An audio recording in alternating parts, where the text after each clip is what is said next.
Tagebuch des Husarenregiments, 13. August 1792 bis 1. März 1794. Diary of the Hessian Hussar Regiment and their campaigns, August 13, 1792 to March 1, 1794. Being the journal of the regiment's campaigns, written by its commander, Colonel Johann Schreiber, commander of the Hessian Hussar Regiment, Knight of the Hessian and Prussian Military Order of Merit. Introduction. His Serene Highness the Landgrave of Hessian marched on the 16th of August 1792 with a contingent of his troops of 6,000 men to France, and Colonel Schreiber, under His Highness's command with the Hussar Regiment, Jäger Corps, and a light infantry battalion had the advance guard. After the retreat from Verdun, General Lieutenant von Beisenroth took command of the troops. On November 15, 1792, the soldiers advanced from Upper Hesse with the Prussian army against Frankfurt, and Colonel Schreiber, with the above advance guard, came under Lieutenant General Count von Kalkreuth. On March 21, 1793, this advance guard marched across the Rhine near Bacharach under the command of His Highness the Lieutenant General, Hereditary Prince of Hohenlohe. On August 5th, the above advance guard departed from the Prussian army and joined the Imperialists under the command of Lieutenant General Count von Wurmser as a contingent of the Imperial Royal Army. August 1792. The 13th to 16th, the Hussar Regiment received the order to march at 4 o'clock in the morning. Accordingly, they embarked from Ober- and Niederbachheim, Kochbach, and Winterwerb, and at around 8 o'clock in the morning, they proceeded along the road across toward Rheinfels, before His Royal Highness conducted the review. After the flying bridge ferry crossed over the Rhine, they continued their march to Hunscherode and Nietert, where they encamped. The 17th, they set out from here and marched to Hasselbach, where on the 18th, they stopped to rest. The 19th. They set out from there and marched with 2 squadrons to Beitscheid and 1 squadron along with the light infantry battalion Lenz to Buttich. The 20th. From there they marched with 2 squadrons to Vellerich and 1 squadron and the light infantry to Tabern, where on the 21st. They stopped to rest. The 22nd. They marched with 2 squadrons to Unsdorf and 1 squadron to Kulich, where they remained until August 26th.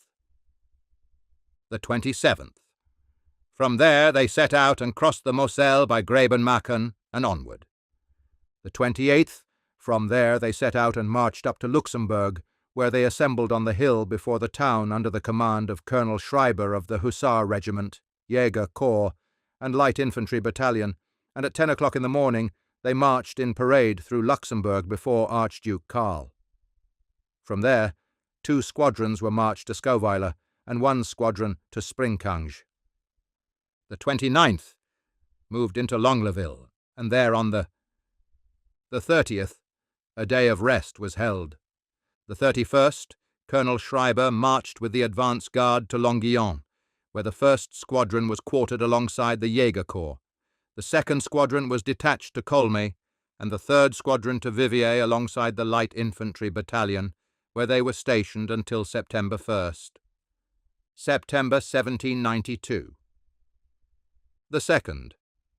The Hussar squadron in Viviers moved into Espiers and Charoncy. The light infantry, however, moved with the 1st company to Espiès, the 2nd to Vessin, where they stationed themselves until September 7th.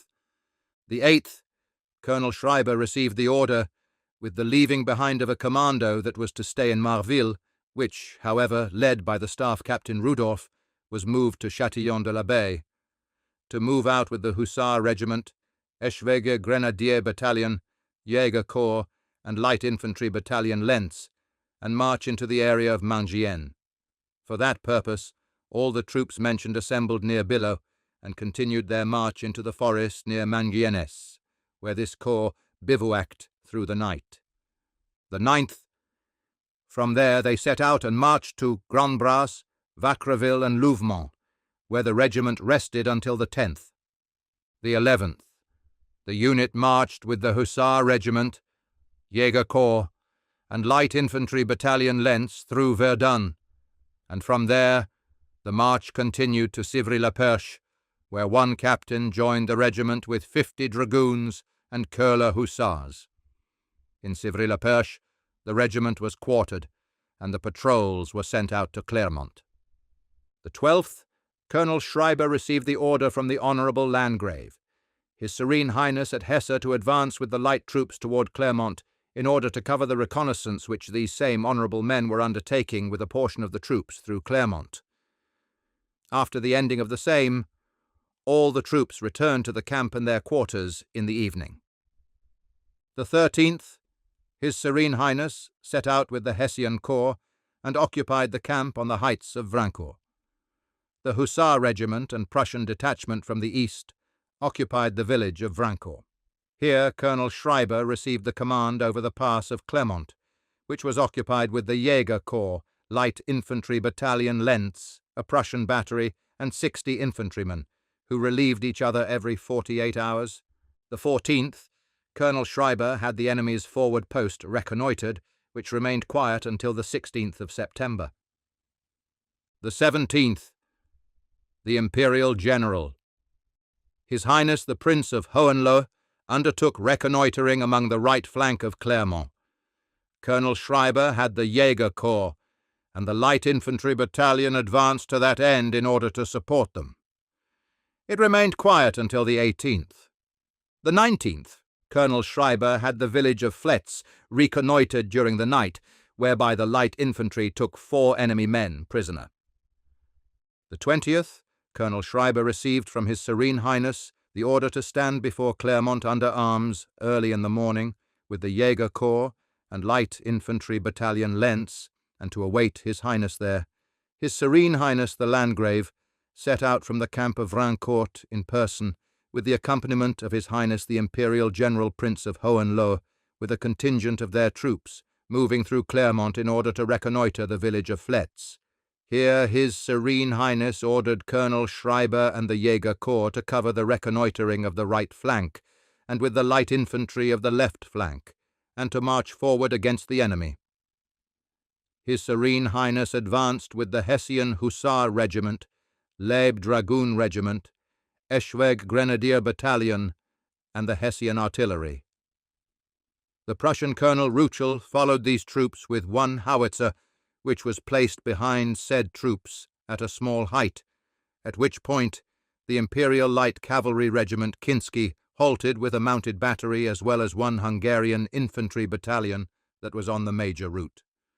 Past Clermont, the entire remaining Hessian Corps stood at the ready. His Serene Highness the Landgrave then commanded that the artillery with the cannonade should make their start at the great redoubt before the village of Les Flettes, upon which occasion a Hessian artillery soldier on the side of His Serene Highness the Landgrave was shot dead.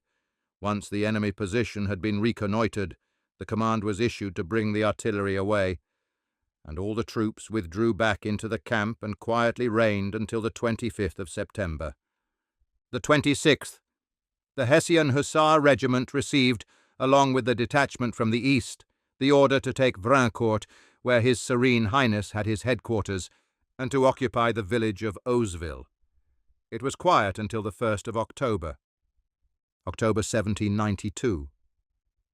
The 1st, Colonel Schreiber received from His Serene Highness the order to call up the post from Clermont and to form the rear guard of the Army Corps with the Hessian Hussar Regiment, Jäger Corps, Light Infantry Battalion Lens, and the Prussian detachment from the east. The Prussian artillery stationed in Clermont marched out at 7 o'clock in the evening. The Hessian Jäger Corps and Light Infantry Battalion moved up toward the enemy before Clermont. However, toward morning they marched out from that area. The Hessian Hussar Regiment in Ausville and the Prussian detachment from the east, encamped in Vrancourt, received the order to move out at 8 o'clock in the evening in order to dismantle the bridge there and on. The 2nd, at 3 o'clock in the morning, to march from there via Vrancourt, where the Hessian Jäger Corps and Light Infantry Battalion Lens joined with the Amusettes in order to form the rear guard from that point into the area of Verdun, where the Hessian Hussar Regiment, Jägerkorps, and the Prussian detachment from the east received the order to occupy the pass where said troops camped near the road in the woods. Meanwhile, the light infantry battalion occupied the barricade in front of the right flank of the army corps. The 3rd, provisions procured to Nixeville. The 4th, reconnoitering activities. The 5th, all was quiet. The 6th. Early in the morning, Lieutenant von Starkloff discovered that the enemy on his patrol was advancing from France in order to attack the post of Maison Rouge. At this point, the Hussar Regiment, Jäger Corps, and Eastern Detachment moved forward. As soon as Colonel Schreiber discovered the enemy's intentions, the Guard Grenadier Battalion received the order to advance. A company of said battalion, with 2 3-pound cannons commanded by Lieutenant Hath, received the order to push forward to the advance guard. As soon as these arrived, the French were shelled with such effect that they were forced after this loss to abandon their position and withdraw. During this, a Prussian horse from the Eastern Detachment was shot dead. During the cannonade, our right flank towards Civry-la-Perche was covered by the Imperialists, but the minute these became aware that the enemy was withdrawing, the Imperialists returned to their former post. The French took advantage of this error and set up a battery of 8-pound cannons on the hill in our right flank. As soon as this was discovered, the advance guard withdrew in an orderly fashion to their former position under constant cannonade and maintained the same. The 7th. The enemy's cannonade also affected the redoubt's left wing of the Army Corps. The 8th. The light infantry was attacked in the forest behind the abbati, and after the enemy was driven back, a 24-hour ceasefire was announced. The 9th. At around 5 o'clock in the afternoon, Generals Kellermann and Toulon moved toward the post of Maison Rouge in order to mount a genuine attack on it. At the moment when the officer of the field guard announced this, the aide-de-camp von Baumbach brought the order that the ceasefire was extended for an additional 24 hours. The Hessian Hussar Regiment with the Prussian detachment from the east and the Hessian Jäger Corps admittedly moved out against the enemy. At this point, Colonel Schreiber, with Generals Toulon and Kellermann, held a conference, after the end of which the French moved to their former post, and the farm that lay between the French and our forward post served as the boundary that could not be accessed by either side as long as the ceasefire lasted. The 10th. At 12 o'clock at night, all the advance posts were withdrawn during the stillness and marched out from Maison Rouge, where the Hessian Hussar Regiment, Jäger Corps, and Light Infantry Battalion Lens with the Prussian detachment from the east formed the rear guard of the Army Corps, defiled through the Verdun fortress, and occupied a camp with the dawning of the day at the village of Belrupt. The Light Infantry Battalion Lens marched after resting for a few hours to the village of Houdenville and occupied the same, on the same day, on. The 11th, at 11 o'clock at night, they broke out with the Army Corps, where the Hessian troops formed the rear guard with the detachment from the east, marching throughout the entire night, and toward morning they rested for a few hours along the road that leads to Étain, and with the dawning of the day on. The 12th, they marched to Étain, encamped before the town, provisioned themselves in the area, and the afternoon they set out from there, marched into the night, and bivouacked on the road in the woods. The 13th, with the breaking of the day, they set out from there and marched to Belfont, where they camped. The 14th, at 6 o'clock in the morning, they set out and marched through Longuyon up the hill, dismounted, and fed their horses. In the afternoon, at 4 o'clock, they set out from there and marched with the Prussian detachment from the east to Velette, where they encamped until the 15th. From the light infantry, one company was positioned to Longuyon and one to Viviers. The Jaegers, however, were ordered back at the command of His Serene Highness the Duke of Brunswick, and posted on the road that leads from Marville to Longuyon, where they bivouacked. The 16th, Colonel Schreiber received the order to set out from Velette with the Hussar Regiment, Jäger Corps, and the Prussian detachment from the east, and march to Mexi. However, the light infantry battalion was to march to Husarenregiments, where they encamped on October 19th. Afterward, Colonel Schreiber on Hussar. The 17th received positive news that the enemy had their forward post 2 hours from März at Viver-la-Montagne, so Lieutenant Grau was commanded with 30 horses to reconnoitre the enemy. No sooner had he passed the village of Hussar when he encountered the enemy outpost not far from there, who soon withdrew, however, after their skirmishers had fired a few times, especially given that they caught sight of 400 Prussian cavaliers who approached under the command of His Serene Highness the Duke of Weimar in order to get provisions in the surrounding area. As, however, the woods between Hussar and Viver-la-Montagne were occupied by enemy infantry, the entire cavalry withdrew without accomplishing anything. The 20th. In the morning at 3 o'clock, the Hessian Hussar Regiment and Jäger Corps marched out from März and continued their march to Tagebuch in Luxembourg, where they set up quarters. The light infantry battalion Lenz remained, on the order of Duke of Brunswick, positioned at Husarange until night, and marched from there during the night to Niederkirchen in Luxembourg. After that, however, the detachment from the east went off again to their regiment.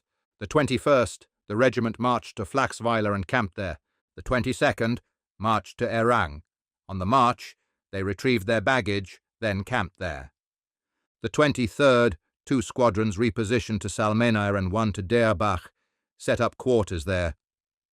Here Colonel Schreiber received the positive news that the French were approaching Koblenz to take over the fortress, the town, and the Prussian magazine. At this news, Colonel Schreiber set out to march without an order. However, he reported this to General Lieutenant von Beisenroth with the Hessian Hussar Regiment to beat the enemy to the draw, and marched out immediately from Salmenir, and without taking any days to rest.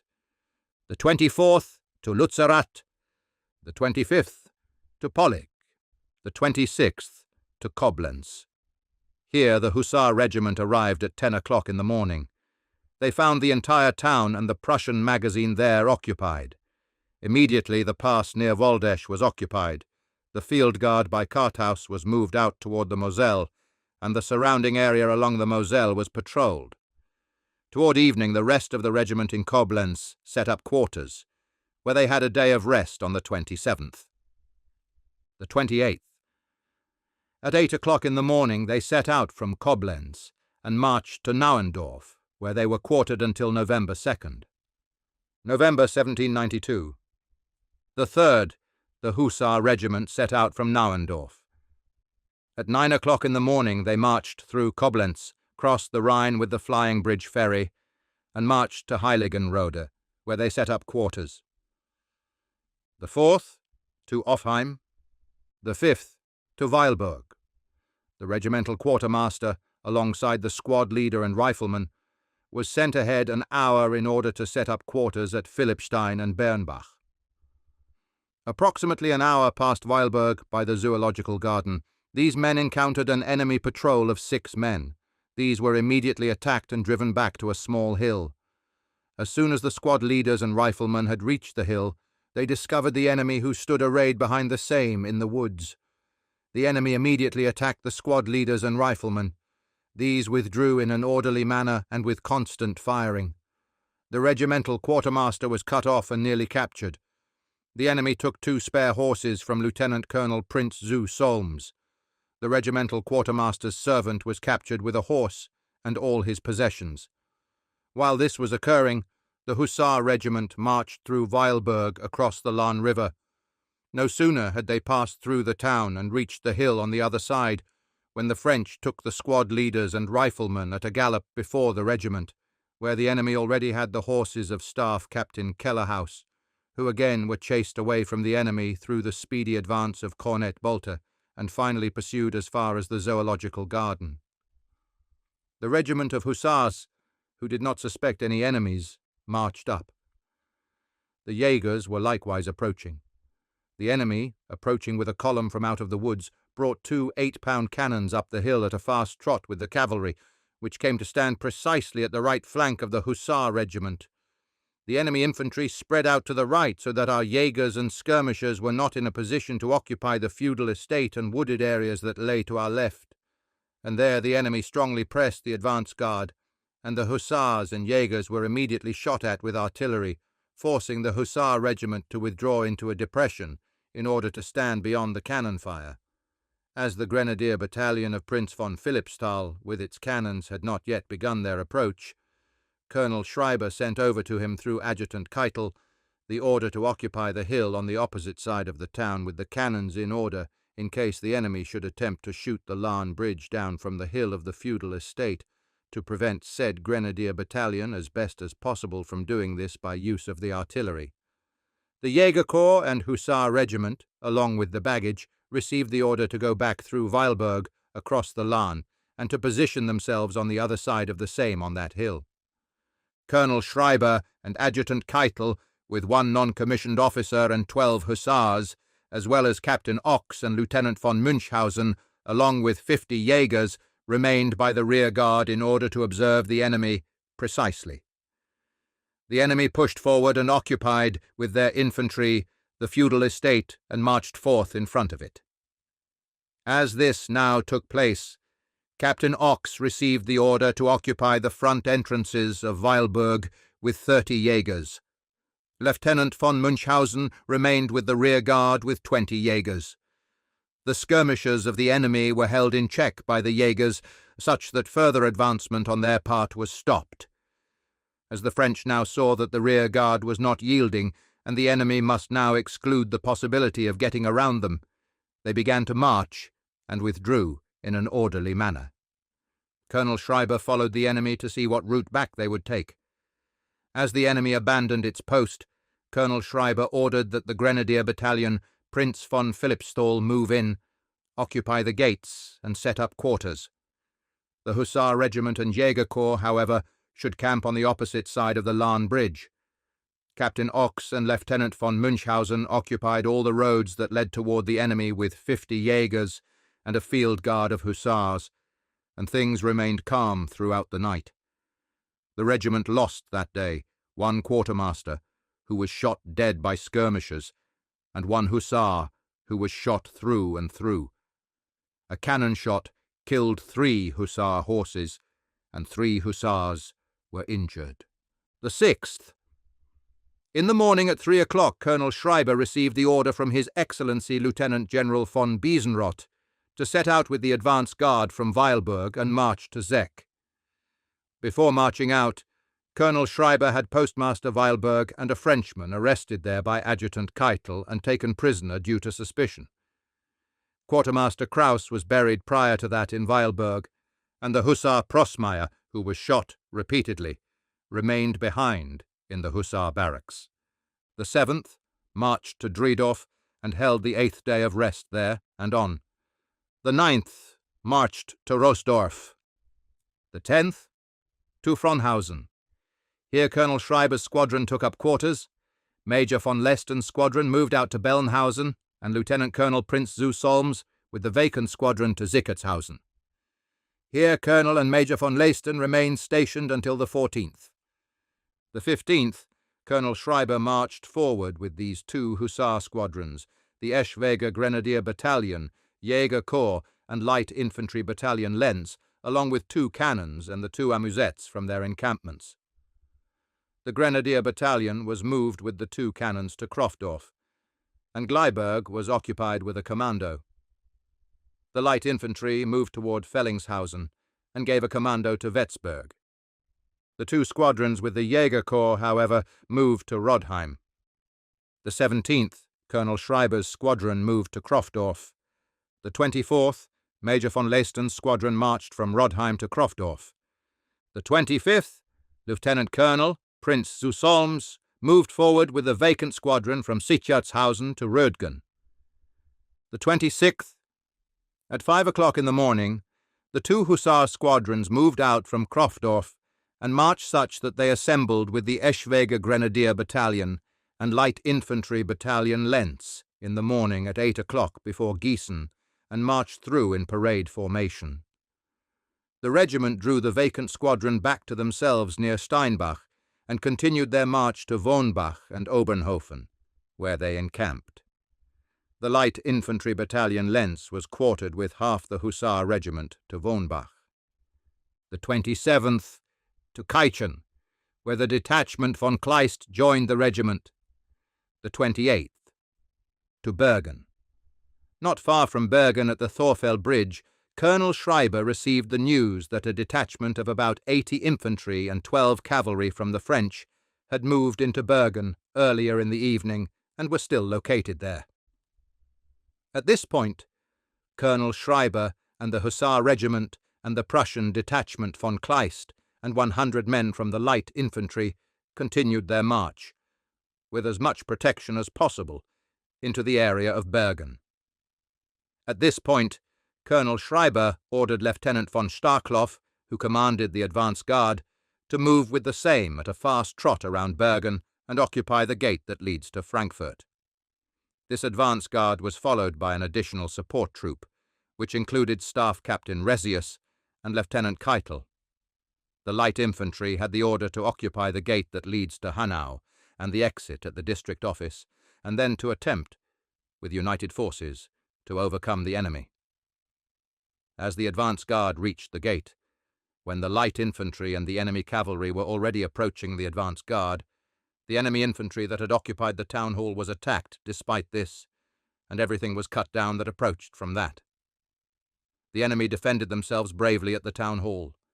Soon the light infantry arrived, stormed them, and turned the same enemy infantry located there, with the help of the hussars, into prisoners of war, who consisted of 1 officer and 68 men. The enemy had 14 dead, and the prisoners were, in part, so badly injured that they died shortly afterward of their wounds. The regiment's loss consisted of 1 officer, Lieutenant von Starkloff, who was shot through and died that same night of his wounds. 1 non-commissioned officer, Jahn, and 2 hussars and 2 hussar horses were injured. From the Prussian detachment von Kleist, 2 dragoons and 1 hussar were shot dead. After the taking of Bergen, Colonel Schreiber moved with the Prussian detachment von Kleist and the Eschwege Grenadier Battalion to Breuningersheim, and Lieutenant Colonel Prince zu Solms with the Hussar Regiment and the Light Infantry Battalion Lenz moved on to Gönheim, where they encamped. The 29th. From there they marched up the hill of Bergen, where they were stationed for the day, and in the evening at 6 o'clock they set out and marched to Seckbach and encamped there. The 30th. At 6 o'clock in the morning they set out and marched up the hill of Bergen, bivouacked over the day, and at 5 o'clock in the evening they set out from there and marched to Bornheim and skirmished with the enemy with the suspension of the field guard. Colonel Schreiber took the Eschwege Grenadier Battalion along with 2 cannons, the Light Infantry Battalion Lenz, the Hussar Regiment, and the detachment von Kleist, and drove the French with tumultuous action into the gates of Frankfurt. In the evening at 9 o'clock, after all posts had been abandoned, they moved into Bornheim and set up camp there.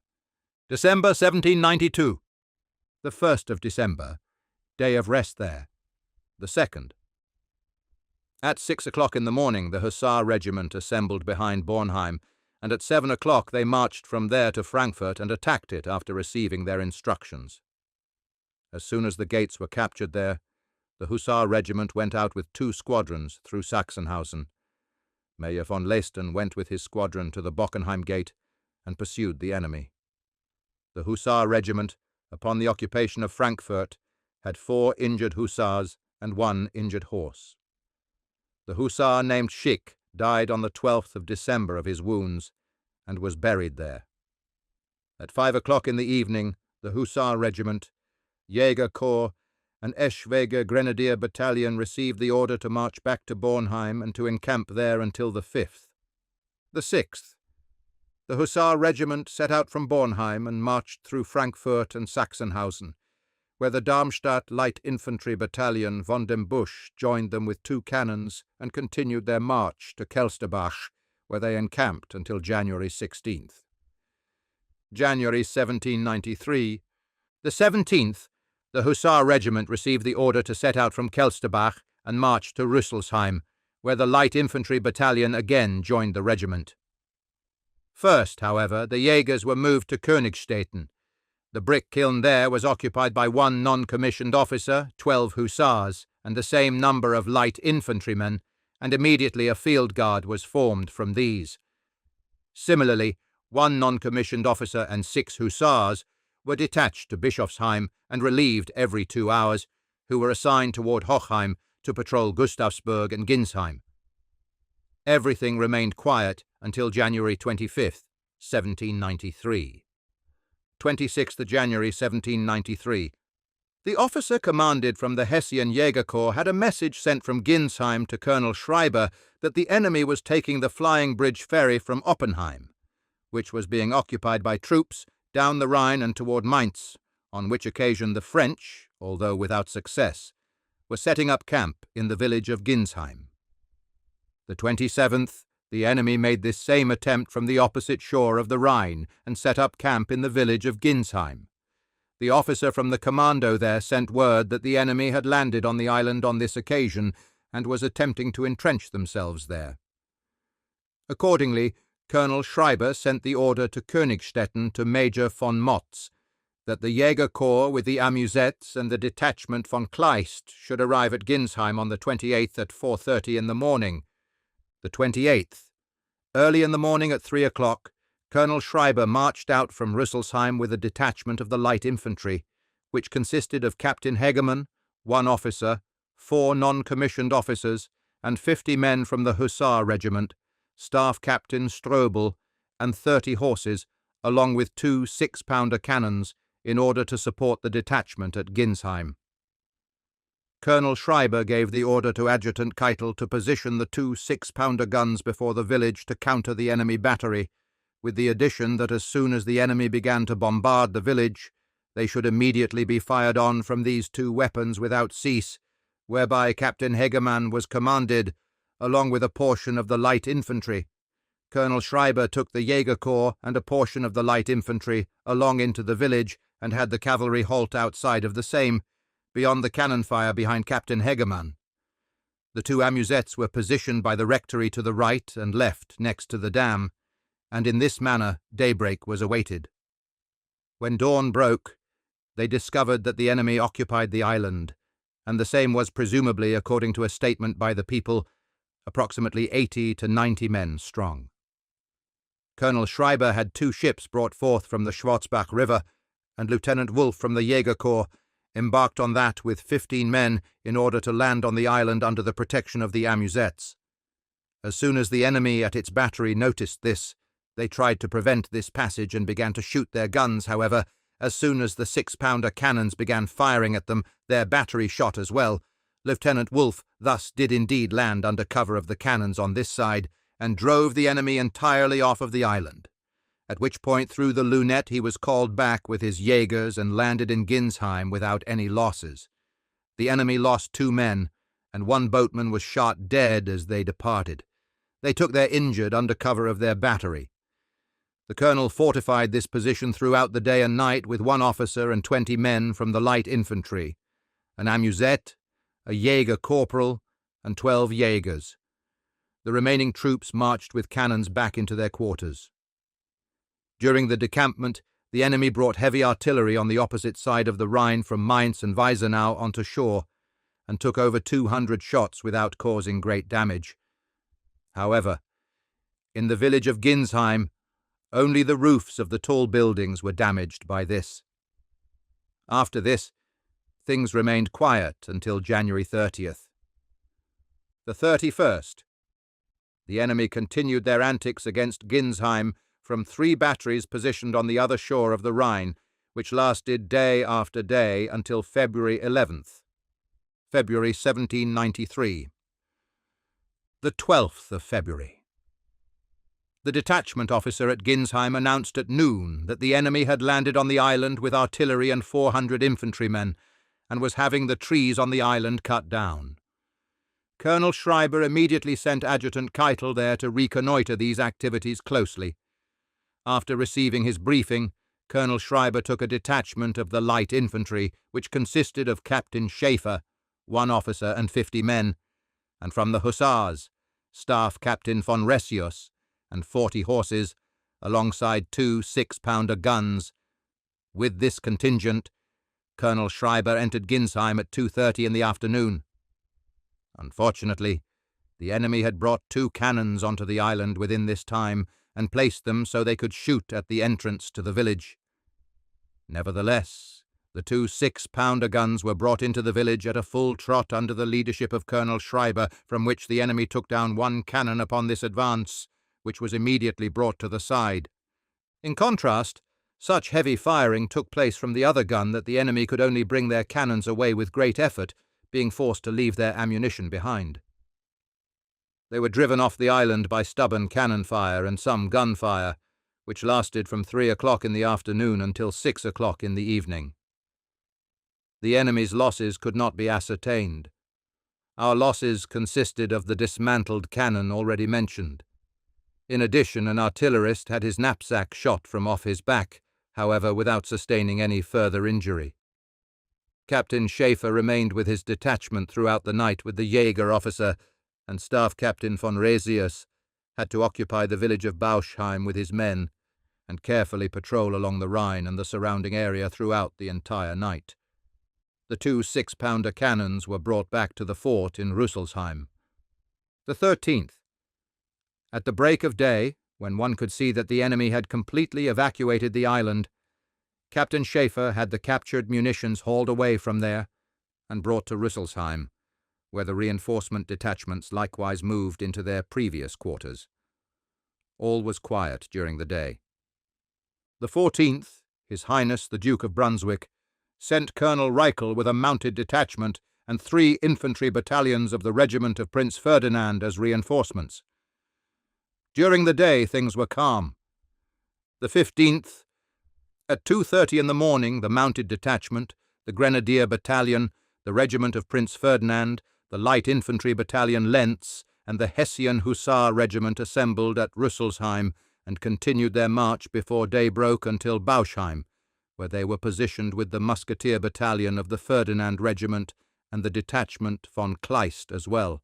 Here Colonel Reichel issued the order to Adjutant Keitel to station Lieutenant Langer with the mounted battery by Ginsheim, such that he could skirmish to advantage against the enemy with his battery of 1 howitzer and 10 cannons near Laubenheim.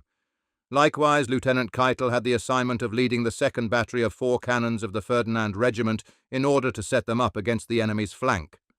Lieutenant Hemsen of the Light Infantry moved with 2 cannons into the village of Ginsheim, next to the rectory, to flank the island on this side. The detachment von Kleist followed thereupon, which had the head of the column. Grenadier troops followed this force, and the 2 musketeer battalions of the Ferdinand Regiment, the Light Infantry Battalion Lentz, and Hessian Hussar Regiment. This column moved its left flank to the road that leads from Rüsselsheim to Ginsheim, while the right moved toward Bischofsheim, nonetheless in such a way that the entire line apart from the cannons stood fire.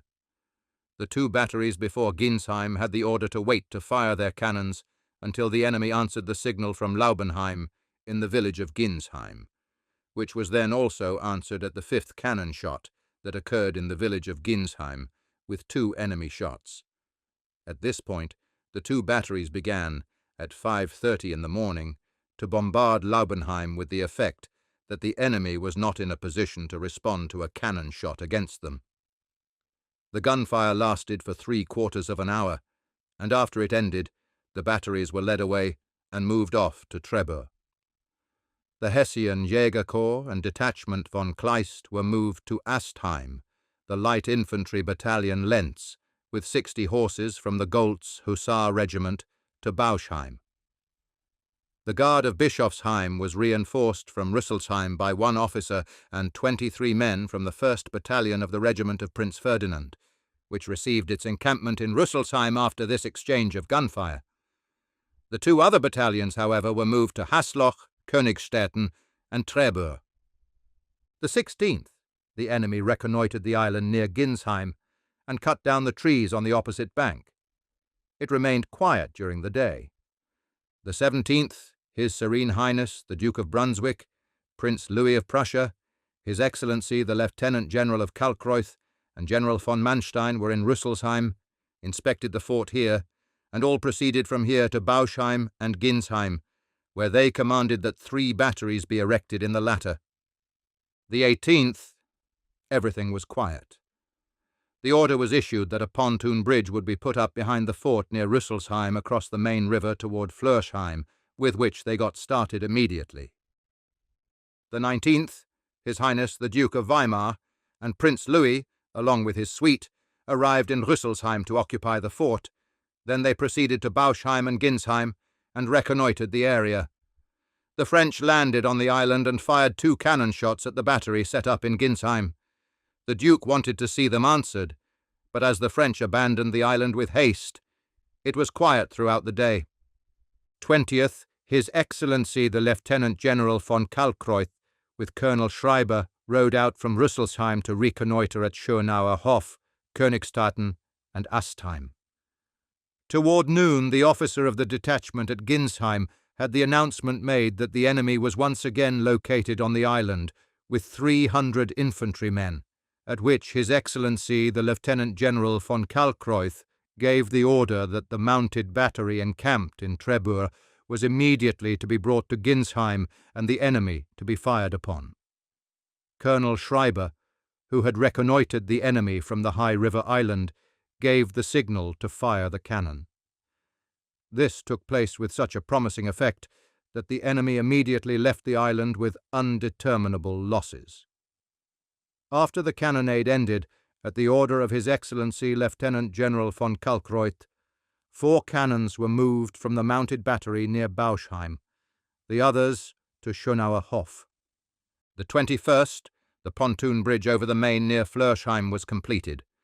The Grenadiers and, on this side, the 2nd Musketeer Battalion of the Ferdinand Regiment passed over this bridge first, and were sent to Weilbach and Edersheim to encamp. Likewise, the Hessian Major General von Hanstein crossed the same on this day with the Hessian Leib Infantry Regiment and the Grenadiers Battalion von Eschwege, which entered on this side the villages of Rauschenheim, Hasloch, Königstetten, and Naunheim. On this day, the French likewise landed on the island again and plundered the houses there. Otherwise, things stayed calm throughout the day. The 22nd, during the night, the Volunteer von Butler and Lieutenant von Winzingerode landed with a few Jägers on the island near Ginsheim. However, they discerned that a wall was found there. Moreover, on the bank of the Rhine, a ship was brought there from the enemy side, which both of these officers had brought onto our side. They destroyed the retrenchment that the enemy had built around the houses there, and as it consisted mostly of wood, straw, and dung, they set fire to it and burned it down. During the day, it was quiet. On this day, a redoubt was erected as well by the village of Hasloch. The 23rd, His Majesty the King of Prussia, Prince Louis Ferdinand, His Excellency Lieutenant General Count von Kalkreuth, General Hanstein and his suite were in Rüsselsheim and studied the fort, reconnoitred the area of Bauschheim and Ginsheim, and calmly proceeded back to Frankfurt. The 24th. The Army Corps moved in the morning at 7 o'clock from their encampment quarters, and in the afternoon, after receiving the order, they again moved in, and during the day all remained quiet until the 26th. The 27th. During the afternoon at 4 o'clock, gunfire took place in Oppenheim from the opposite bank of the Rhine against the Hessen-Darmstadt troops. The 28th, His Excellency Lieutenant General Count von Kalkreuth and Colonel Schreiber rode out from Rüsselsheim to Gustavsburg in order to have a close look at it. Prince Louis Ferdinand also arrived here and rode along with his suite to said place, March 1793. The 11th, all was quiet. Then on March 10th, at the order of His Grace, the Duke of Brunswick, Major von Kleist, joined, with his detachment from the Hessian vanguard, the corps of Colonel Schickeli. The 12th, Lieutenant General von Schönfeld took over the command in the absence of His Excellency Lieutenant General Count Kalkreuth, of the Prussian and Hessian troops on this side. The 13th, 14th, all was quiet.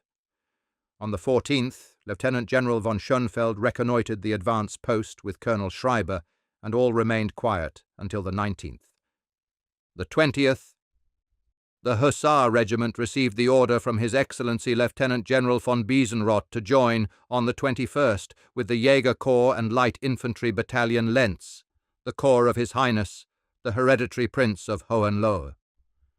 The 21st, in the morning at 7 o'clock, the Hussar Regiment, Jaeger Corps, and the Light Infantry Battalion Lentz assembled near Rüsselsheim at the pontoon bridge, crossed the Main, and began to march via Hochheim to Bärstadt, where they set up camp.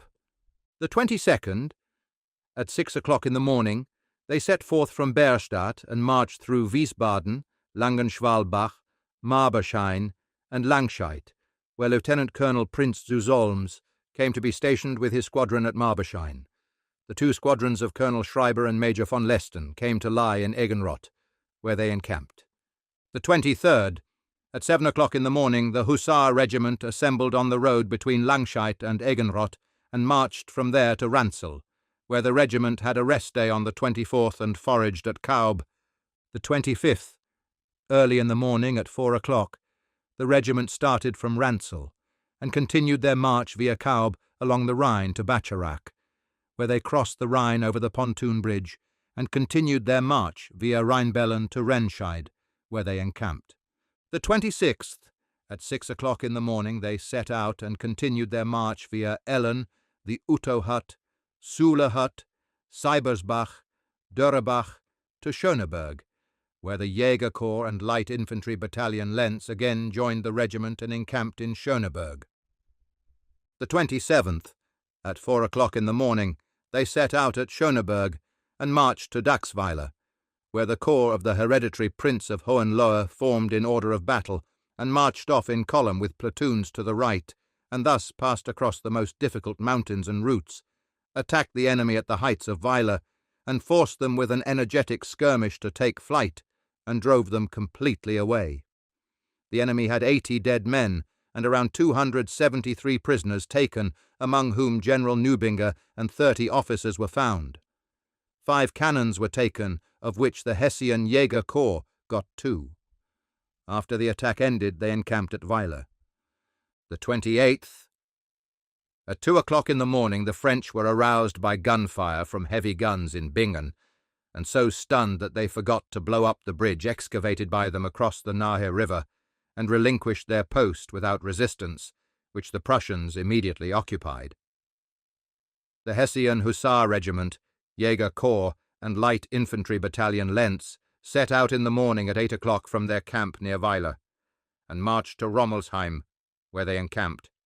At 6 o'clock in the evening, after receiving orders, they decamped and marched with the vanguard to Bingen, crossed the Nahe, and marched throughout the night to Engelstadt, where they set up camp.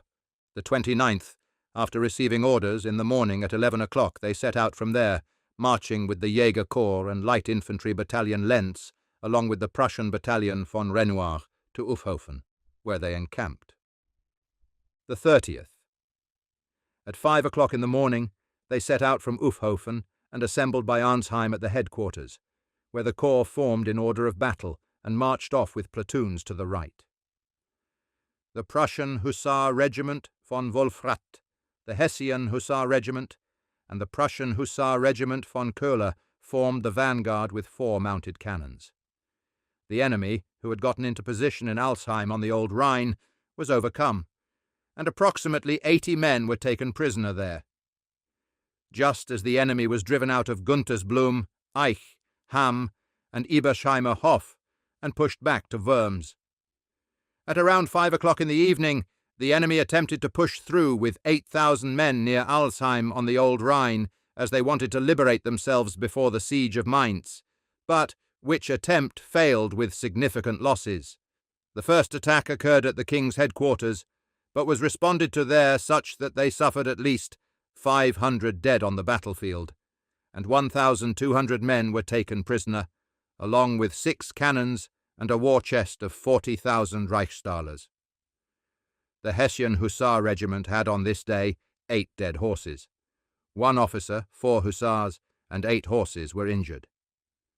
After the attack had ended, the regiment marched to Ebersheimer Hof, where they remained until the 2nd of April of this year. April 1793. April 2nd. After receiving their orders, the Hussar Regiment, Jäger Corps and Light Infantry Battalion Lentz moved to Osthofen, where the vanguard encamped. The 3rd. At 6 o'clock in the morning, they set out from there, marching through Worms and advanced to Frankenthal. From there, Colonel Schreiber and Major von Lesten's squadron, along with the Jäger Corps, marched to Gerolzheim. First, however, Lieutenant Colonel Prince zu Solm's squadron went with the light infantry to Flommersheim, where all the troops were encamped until the 4th. The 5th. At 7 o'clock in the morning we set out from Gerolzheim and Flommersheim and marched to Erchershausen, where 50 horses joined us, the Köhler Hussar Regiment, and set up camp there. The 6th. At 5 o'clock in the morning they set out from there and marched to Kaiserslautern, where they encamped. The 7th. At 6 o'clock in the morning they set out from Kaiserslautern and advanced as far as Landstuhl, where the Hussar Regiment, Jäger Corps and Light Infantry Battalion Lentz encamped until the 9th of April. On the afternoon of the 7th, at 3 o'clock, Colonel Schreiber sent Lieutenant Keitel with 20 horses and Lieutenant Wolf of the Jägers and 30 Jägers on patrol to gain more detailed information regarding where the enemy was located. The patrol followed a route via Bruchmühlbach, Vogelbach to Karlsberg and Homburg, where Lieutenant Keitel had the freedom trees cut down at 1 o'clock in the morning and had a few suspicious persons arrested. For his return route, he went back via Jägersburg, where likewise a few suspicious persons were taken along, via Eichelsheidehof, Vogelbach, Bruchmühlbach to Landstuhl. The 10th. His Serene Highness, the Hereditary Prince of Hohenlohe, had a portion of the vanguard assembled by Landstuhl at the order of Colonel Schreiber to reconnoitre the area of Homburg and Blieskastel. As soon as the troops were assembled, Colonel Schreiber moved with them to Bruchmühlbach and awaited there the Hereditary Prince of Hohenlohe and General von Pfau. At 9:30 in the morning, they arrived in Kaiserslautern and proceeded to march with the vanguard to Homburg. They marched up the hill near Bade and toward Altstadt, set out the picket posts, and undertook reconnaissance activities. After these ended, the order was issued that the Hessian Hussar Regiment and a part of the Köhler Regiment should move to Erbach, but the troops of Eben and Wulfrath should proceed to Bade. The artillery was positioned before Homburg, and the Hessian Jagers and light infantry likewise quartered there. The 11th, Colonel Schreiber marched out with the vanguard from Homburg and occupied with the troops the previous quarters, where they remained until the 12th. The 13th, Colonel Schreiber moved with the Hussar Regiment, Jäger Corps, Light Infantry Battalion Lentz, and the detachments of Eben and Köhler toward Hauptstuhl, Bruchmühlbach, and Vogelbach, where they rested until the 14th. The 15th. After notification arrived, Colonel Schreiber moved up with the vanguard from Bruchmühlbach and detached Colonel Lentz with the light infantry and the detachment of Eben at 3 o'clock in the morning to Erbach. The Hessian Hussar Regiment, the Köhler detachment, as well as the Jäger Corps, and the 2 amusettes took their route from Bruchmühlbach via Vogelbach, past Karlsberg to Homburg. The entrances and exits were immediately occupied. Colonel Schreiber took a portion of the vanguard and reconnoitred the pass at Schwarzenacker over the Bleis, where he discovered that the enemy was on the march, and the bridge that crossed there over the Bleis was occupied. This post was maintained on this side of the Bleis until evening. Colonel Lentz, with the light infantry and the detachment von Eben, was ordered to Homburg after the post was withdrawn. The vanguard was withdrawn, and Homburg was occupied, at which point Colonel Schreiber marched back with them all to Karlsberg and occupied this. As soon as the enemy became aware that the posts had been withdrawn, they advanced so far that they pushed all the remaining posts up to Homburg and occupied the city. Colonel Schreiber sent Major von Butler with 20 Jägers across the Schlossberg in order to learn whether or not it was possible to drive the enemy out of Homburg again, who was being followed by way of support by Lieutenant Hansen with 30 light infantry troops, at which point the enemy was again driven out of Homburg. This city was once again occupied with guards and posts. The vanguard encamped during the night at Carlsberg. The 16th. At 4 o'clock in the morning, Colonel Schreiber rushed to the Schlossberg to reconnoitre and discovered at around 6 o'clock that the enemy was on the march in 2 columns, one of which took its route via Schwarzenacker, while the other went across Altstadt. Hereupon, Lieutenant Keitel was sent to Martinshöhe to avoid them and simultaneously to stop the Fusilier Battalion Ernest and the half-mounted battery, so that the colonel could defend themselves. Carlsberg. The enemy indeed attacked Homburg and the Schlossberg there, drove the guards there back, and occupied the city. On the Schlossberg, the Jägers held the enemy back for 3 hours and defended themselves bravely. During this time, His Serene Highness, the hereditary Prince of Hohenlohe, arrived at Carlsberg with the assurance that troops were marching en route to supply reinforcements. However, the enemy advanced out of Homburg with its artillery and infantry, established a battery of 10 8-pounder cannons and 4 howitzers on the street below Carlsberg, and threatened to attack Carlsberg. At this unfortunate moment, Lieutenant Keitel arrived with half of a mounted battery and the Fusilier Battalion Ernest. The cannons were placed before the castle, and the cannon fire from both sides got under way, during which even more artillery and battalions from the area of Kaiserslautern moved to Carlsberg, which was now being completely defended. His Serene Highness, the Prince of Hohenlohe, sent Lieutenant Keitel back with the assignment to occupy, with the 2 detachments von Eben and von Köhler, along with 2 grenadier companies from the Hussar Regiment and 2 cannons from said battalions, the pass at Woy's Mill. The enemy gunfire lasted from 2 o'clock in the afternoon until 6 o'clock in the evening, when the attack ended, and the enemy was forced to withdraw without accomplishing their goal. However, they held Homburg in the meantime and occupied the Schlossberg. The loss of the enemy cannot be determined. 14 horses were found dead at the place after the affair, and 7 wagons with injured men were brought through Blieskastel. Our losses consisted of a Jäger, who was taken prisoner. Majors von Motz and von Butler from the Jäger Corps were injured. 1 horse from the artillery was shot dead. Thus, Carlsberg was defended, and the night was spent encamped there. At midnight, His Serene Highness, the Duke of Brunswick, arrived there. The 17th. In the morning, the Duke of Brunswick and the hereditary Prince of Hohenlohe decided to clear the Schlossberg before Homburg with 2 battalions and the Hessian Jägers, and to occupy Homburg again. However, the enemy did not wait for this, but left the area as the Jägers approached the mountain and the city. The Duke sent Lieutenant Keitel to this end off to the cavalry, with the order that the Hessian Hussar Regiment and the detachments von Eben and von Köhler should immediately advance over Homburg and pursue the enemy as far as Schwarzenacker. This took place, however, overly late, as the enemy, who crossed the Blies at Schwarzenacker, had taken the precaution of breaking up the bridge upon their retreat. As the enemy could not be pursued any further, the picket guard was abandoned. The detachments von Eben, Köhler, and the Hessian Jäger Corps occupied Erbach.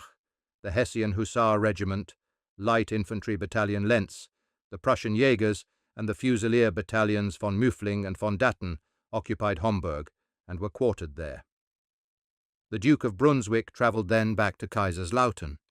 The 18th, the Hessian Hussar Regiment was repositioned to Lamsborn, the Prussian detachments von Eben and Köhler to Bechhofen. Carlsberg was occupied on the order of Colonel Schreiber by the Light Infantry Battalion Lenz, the Grenadier Battalion von Herzberg, the Fusilier Battalion Ernest, and the mounted battery of Lieutenant Lang. The Prussian and Hessian Jägers, along with a Hussar field guard, occupied Homburg. Carlsberg was fortified. The remaining troops were moved off to the surrounding area. Cornet Bolter was sent on patrol from Homburg with 30 horses to Altstadt and Limbach to reconnoitre these villages and found the enemy in Altstadt, from whence he pushed them back, at which opportunity he was cut off and taken prisoner with 4 hussars. 2 men from this patrol were also shot dead.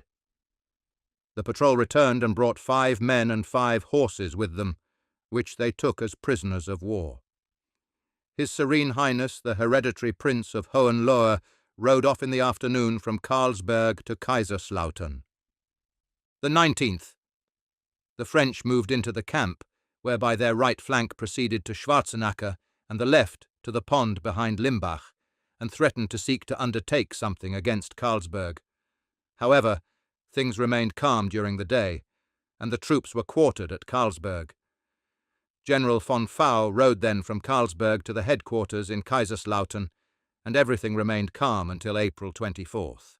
The 25th, at 7 o'clock in the evening, His Serene Highness, the Hereditary Prince of Hohenlohe, arrived at Karlsberg.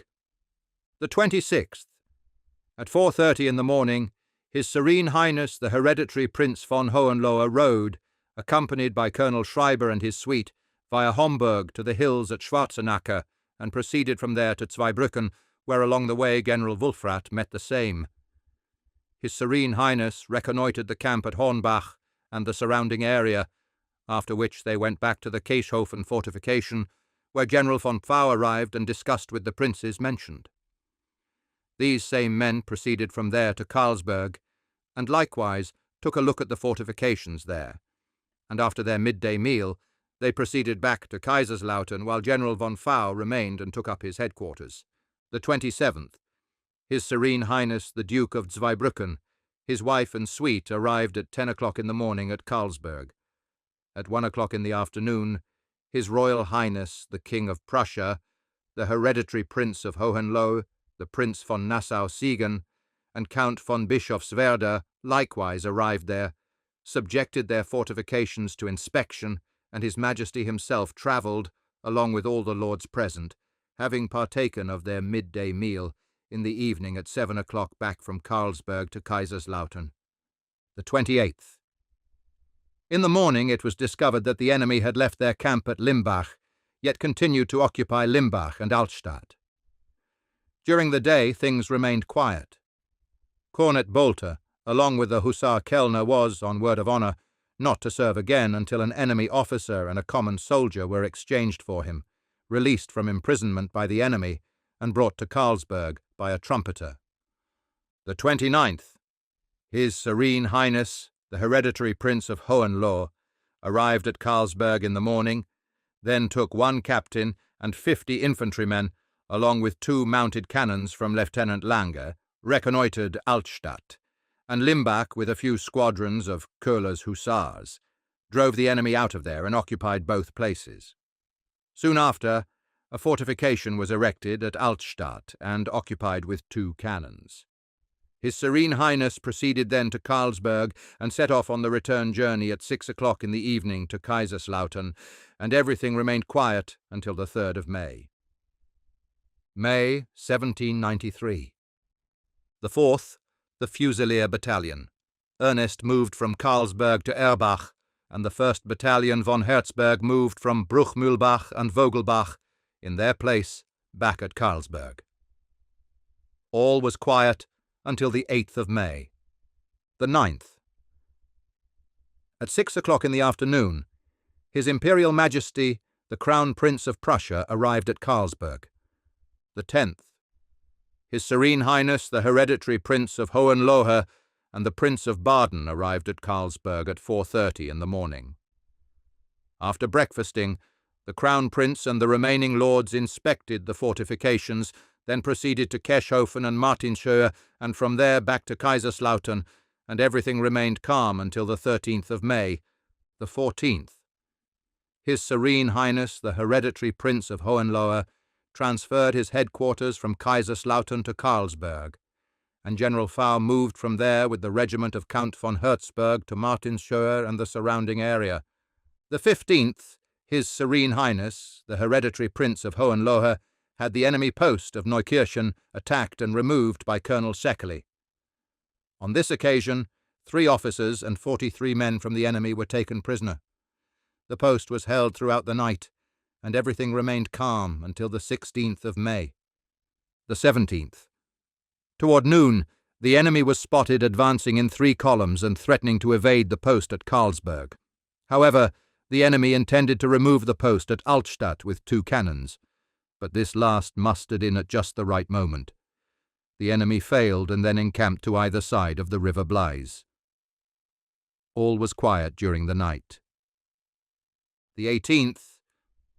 At 2 o'clock in the morning, His Serene Highness the Hereditary Prince of Hohenlohe left the fortifications at Karlsberg and surrounding areas there and marched with the corps back to Kaiserslautern, where they encamped near the city on the hills there. Colonel Schreiber had the order to form the rearguard with the Hessian light troops after decamping and to occupy Bruchmühlbach, Hauptstuhl, and Landstuhl with them. Colonel Scheckley received the command, upon decampment of the Hessian troops from Karlsberg, to occupy the same with his corps. All was quiet until the 24th. The 25th. The Hessian Jäger Corps received the order to head out and occupy the pass at Schopp. Things were quiet until the 28th. The 29th, Colonel Schreiber received reinforcements from the camp near Kaiserslautern, which consisted of 2 captains, 2 officers, and 190 men from those with the Fusilier battalions of Datten and Ernest, alongside 2 cannons, in order to replace the troops from the departure of the Hessian Jägers. Things remained calm until June 24th. June 1793, June 25th. His Highness, the Hereditary Prince of Hohenlohe, moved his headquarters from Kaiserslautern to Ramstein. However, His Highness the Duke of Brunswick moved to Kaiserslautern. Both corps encamped there and the camps were fortified. The Hessian Hussar Regiment and Light Infantry Battalion Lentz marched out on this day after receiving orders from Landstuhl and the Jäger Corps from Schopp to Bruchmühlbach and Vogelbach. 2 Hussar squadrons, the Light Infantry Battalion Lentz and Major von Motz, with 1 Jäger company, remained stationed in Mühlbach. Major von Lesten, however, was transferred to Vogelbach with his squadron and 1 company of Jägers, along with 2 amusettes. The 26th, Lieutenant Keitel received the assignment from Colonel Schreiber to occupy the village of Erbach, with 1 officer, 2 non-commissioned officers, 1 trumpeter, and 20 hussars, alternating with 1 officer, 2 non-commissioned officers, 1 minstrel, and 30 common Jägers and light infantrymen, which commandos relieved each other every 24 hours. Things remained calm until July 18th, when the enemy attacked the fortification at Keschhofen. July 1793. The 19th, toward midday, the enemy attacked the position before Erbach and took 2 hussars, 1 corporal, 7 Jägers, 17 light infantrymen, and 1 horse prisoner. The enemy then set out from Lembach and gave the impression of truly intending to circumvent Karlsberg, which did indeed happen. Colonel Scheckley, therefore, received the command from the Duke of Brunswick at 10 o'clock in the evening to leave Karlsberg and withdraw back to Mühlbach via Vogelbach, to unite there with Colonel Schreiber, where an assembly took place at midnight. The 20th. In the morning, Adjutant Count von Stolberg brought the command from Hereditary Prince von Hohenlohe to Colonel Schickerli to leave with his corps and continue his march via Hauptstuhl to Ramstein in order to occupy the fortifications there.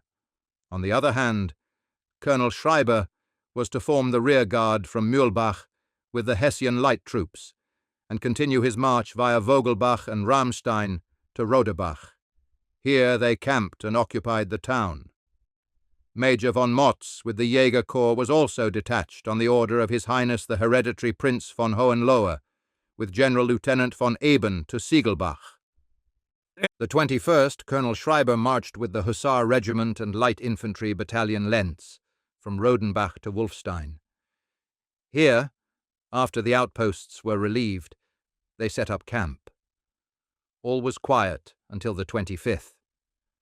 The 26th, Colonel Schreiber received at noon the order to march out with the Hussar Regiment and Light Infantry Battalion and to continue his march via Rotzelburg, Kollweiler to Reichenbach. Here they encamped for the night. The 27th, in the morning at 6 o'clock, they marched out of Reichenbach and via Bodenhausen to Münchweiler, where they crossed the Glan River and encamped in the village. Here the report came in that the enemy was driving the cattle out of the villages of Hasebach, Steinbach, Umbach, and Altenkirchen. To this end, Lieutenant Keitel was commanded, with Cornet Sheldon, 3 non-commissioned officers, 1 trumpeter, and 30 hussars, to prevent this. However, it turned out that this report, which vassals had brought in, was false and unfounded, as this patrol did not encounter any sign of the enemy in the villages, as mentioned above, nor did they hear anything about them.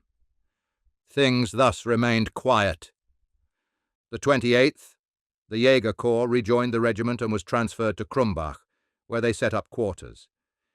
In the evening at 10 o'clock the enemy set Carlsberg on fire and burned it down. The 29th, Colonel Schreiber received the order to march out with the Hussar Regiment and go to Spesbach, while the Jaeger Corps and Light Infantry Battalion Lentz were transferred to Ramstein.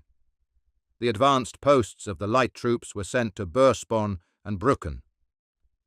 Things remained calm until August 3rd. August 1793. August 4th, the Hessian Hussar Regiment, Jaeger Corps, and Light Infantry Battalion Lentz received the order from Colonel Schreiber to march out from Spesbach and Ramstein immediately, and from there to Otterbach. There they encamped. The 5th, to Hochspeyer on the command of His Royal Majesty and His Highness the Duke of Brunswick. The 6th, to Neustadt. They remained there until the 7th. The 8th, to Hasloch, where they received orders there, the Imperial General von Wurmser. The 9th, to march to Edesheim, where the advance guard was stationed until the 11th.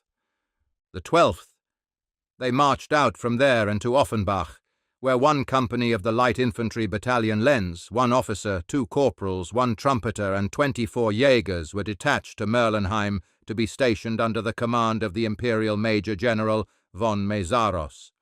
Things remained calm until the 13th. The 14th, the Hussar Regiment, Jaeger Corps, and Light Infantry Battalion Lentz were directed to join the brigade of Major General von Mészáros. The 15th. Everything was quiet until midday, when the enemy advanced from Landau and began to shell the village of Merlenheim and the mill there with 10 cannons. However, they were driven back to Landau by the artillery.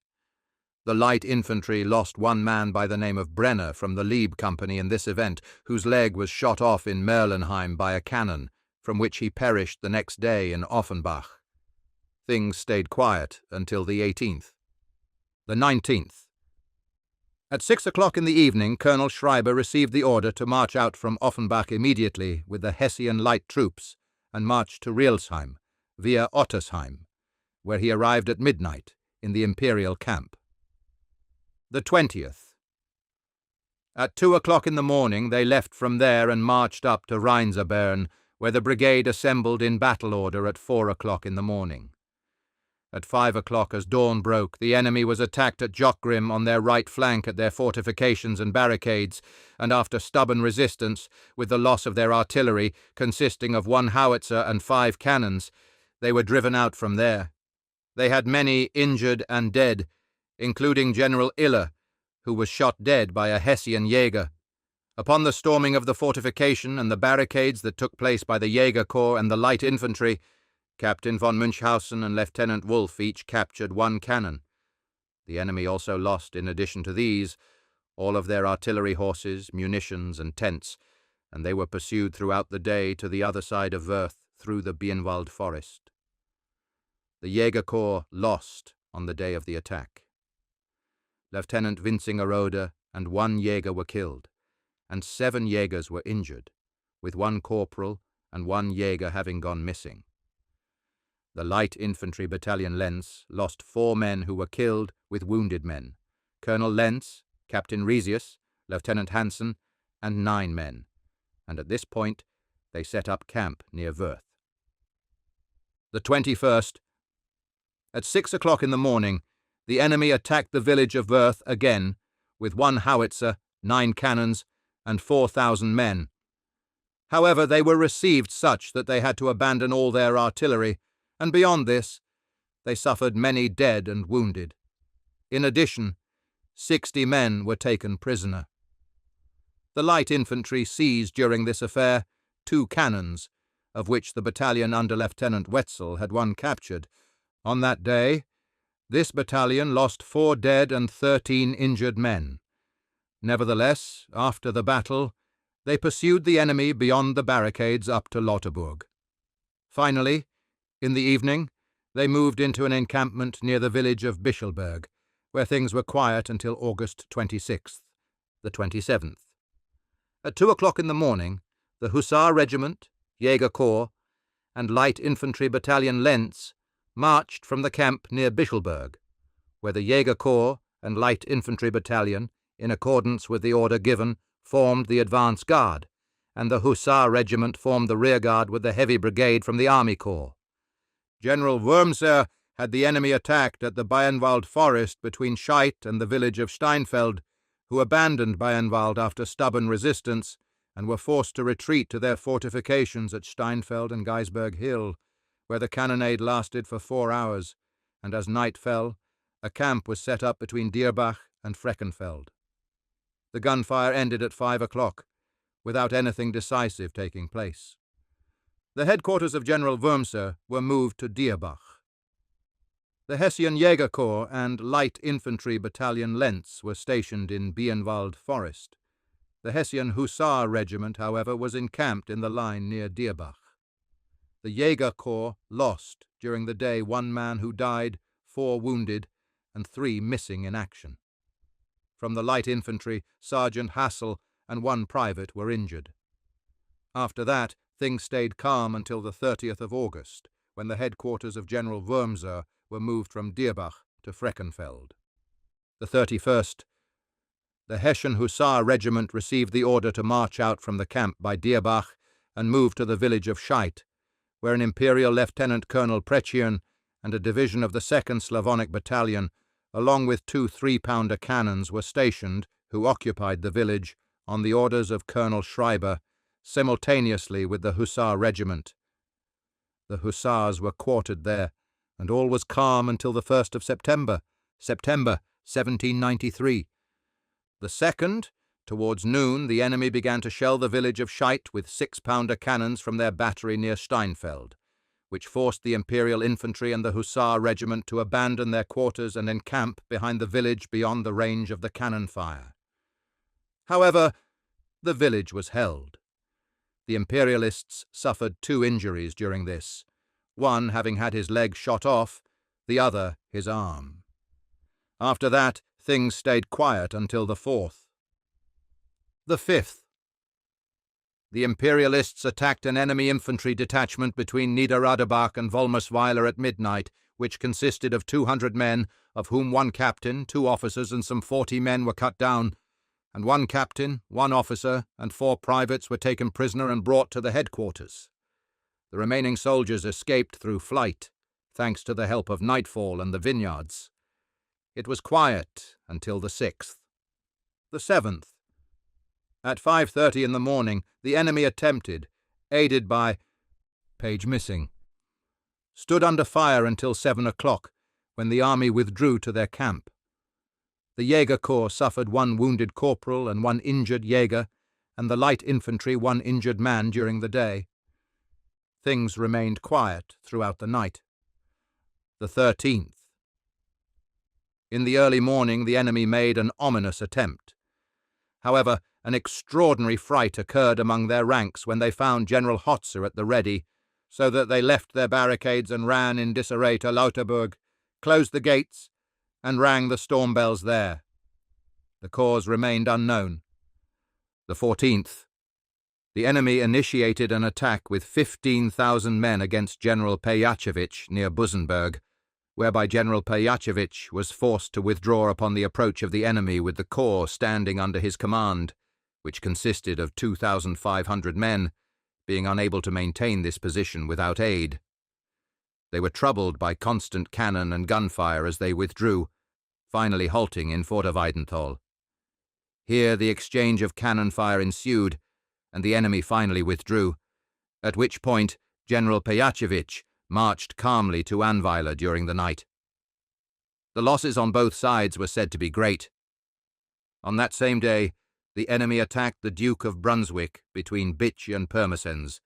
The Duke, who sought to goad the enemy into a trap during his heated thrust forward, feigned retreat and detached, during this effort, 2 cavalry regiments into the enemy's flank and rear without the enemy's notice.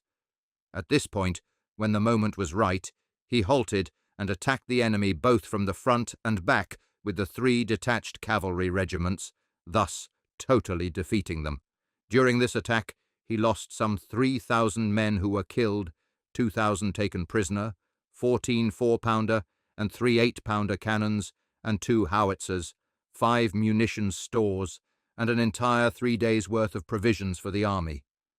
During the pursuit, the cavalry took as booty 11 cannons, which had largely been dismantled, and a good deal of baggage. Nevertheless, the Prussian loss was minimal. Things remained quiet until the 15th. The 16th! General Count Ferraris and Minister Count von Leerbach met with His Excellency the commanding General Count Wurmser in the headquarters in Freckenfeld. The 17th. Likewise, the southern governor, His Highness the Count von Württemberg, arrived at the headquarters in Freckenfeld.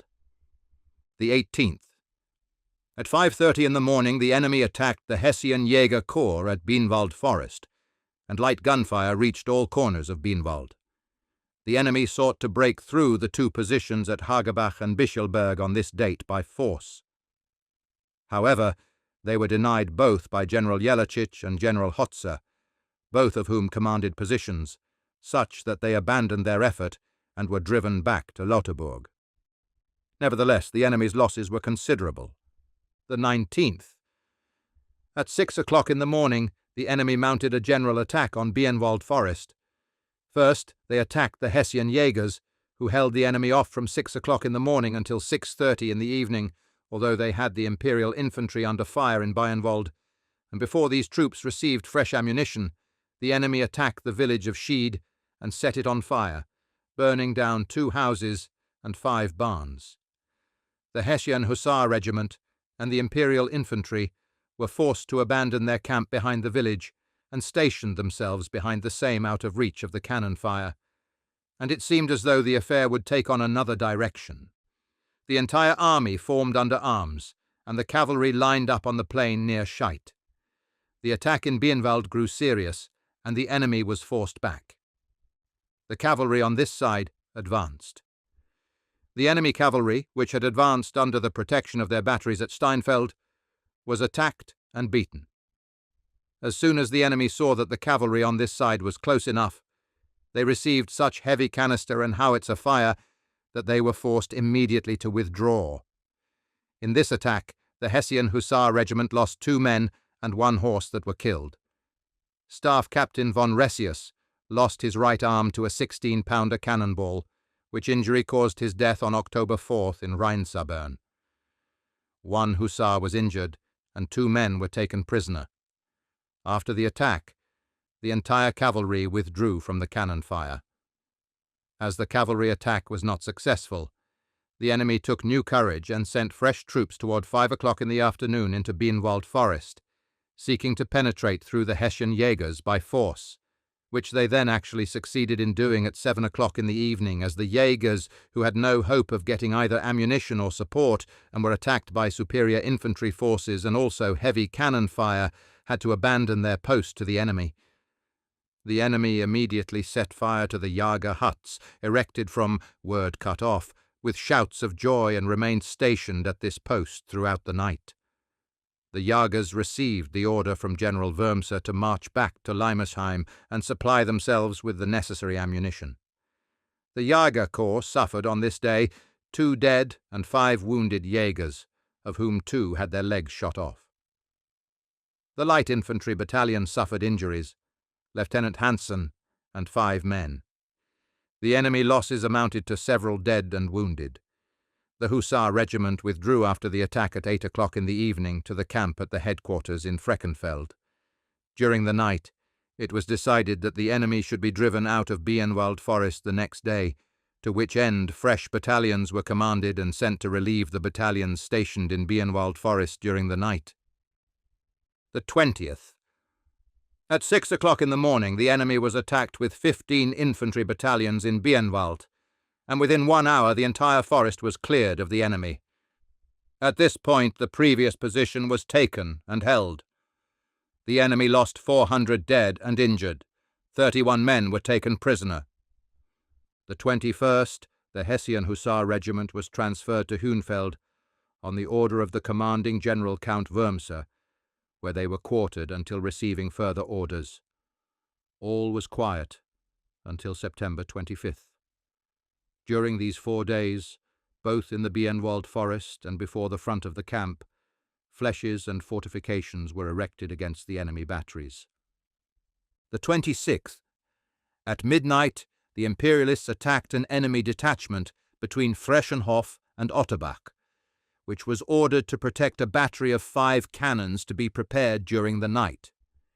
It consisted of 500 infantrymen, of whom 240 men were cut down in the fortification, and 10 officers and 21 men were taken prisoner. In addition, 1 cannon and 1 munitions store were captured. The Imperial losses included 5 dead, 17 wounded, and several horses injured by bayonets. After that, things remained quiet until October 10th, except that both sides fired on the fortifications' workers, however, without effect. October 1793. The 11th. At 11:30 late in the morning, the Hessian Hussar Regiment received the order to prepare to march, at which point. The 12th. At 2 o'clock in the afternoon, the positive order was received to march out from Mühlfeld and join the brigade of General Hussar in Bienwald Forest, where the column formed up as follows at 10 o'clock at night and marched out to the right. 1. 1/2 Division, Archduke Leopold Hussars. 2. 1 battalion of Hungarian infantry. 3. 2 battalions of Imperialist infantry. 4. 3 squadrons of Hessian Hussars. 5. 2 divisions of von Waldeck dragoons. 6. 1 Gueules battalion. 7. 1½ Division Archduke Leopold Hussars. 8. 1½ Division Electoral Palatinate Chevaux Légers. 9. 1 Imperial Militia Company. With these troops, the difficult march commenced late, at 11 o'clock at night, yet in complete stillness, through Bienwald Forest into the area of Bienwald Mühle, where on this side of the Lauter River a barricade was created. The advance guard met the enemy at the break of day on the 13th, where skirmishing immediately ensued. The Imperialist infantry, which had the order not to fire, drove the enemy away with bayonets. As soon as the day dawned, the attack became generalized from Lauterburg to Kronweißenburg. With this column, the barrier was stormed. The flying bridge was brought forward under the protection of the cannons. However, due to the marsh, it could not be used. The enemy defended themselves stubbornly for a time. However, when they realized that the cavalry, namely a division of Archduke Leopold Hussars and the Hessian Hussar Regiment, had closed the lines close behind the infantry of the advance guard and simultaneously burst forward through the marsh and across the bank reinforcement erected by the infantry onto the fortifications of the lines, the enemy left their battery in a great hurry and took flight. The Hussars were followed by 2 divisions of Waldeck dragoons. As soon as the lines passed, the Leopold units and Hessian Hussars pursued the enemy, supported by the Gueules battalion, along the road leading to Kronweißenburg. Likewise, a division of Waldeck dragoons followed as well. On the road to Lauterburg, a division of Archduke Leopold Hussars pursued the enemy, and a division of Waldeck dragoons alongside the Imperial Infantry Regiment. 3 cannons, along with the ammunition wagon and artillery horses accompanying them, were captured from the enemy. Likewise, all the fortifications equipment fell into our hands. Many of the enemy were also cut down and brought back as prisoners. At this point, The troops halted behind the lines with the order that the road to Weissenburg should be occupied by 1 Leopold Division, the Hessian Hussars, and the Gueules Battalion, while on the other hand, the road to Lauterburg should be occupied by the Leopold Hussars Division, Waldeck Dragoons, and Imperial Infantry Regiment. The cavalry, however, should dismount, feed their horses, and their men rest, which took place immediately. At approximately 1 o'clock in the afternoon, the rumour circulated that the enemy was approaching our left flank from Lauterbach, and had already beaten the infantry posted on this road. Shortly after this, Lieutenant Colonel Borchus from the Waldeck Dragoons came at full gallop with the news that the enemy had beaten his cavalry and infantry, and would immediately break through the lines with these, where they would forcefully drive us back through the Lauter River, and reassert their former post if no further resistance could be counted on. The Hessian Hussar Regiment rose without delay, marched off with platoons to the left, and formed squadrons as the terrain allowed. When this had barely taken place, and the regiment advanced toward the enemy front, the Imperial infantry and cavalry returned in disarray and without any order to our position. The enemy then advanced with 3 closed infantry battalions and a strong cavalry.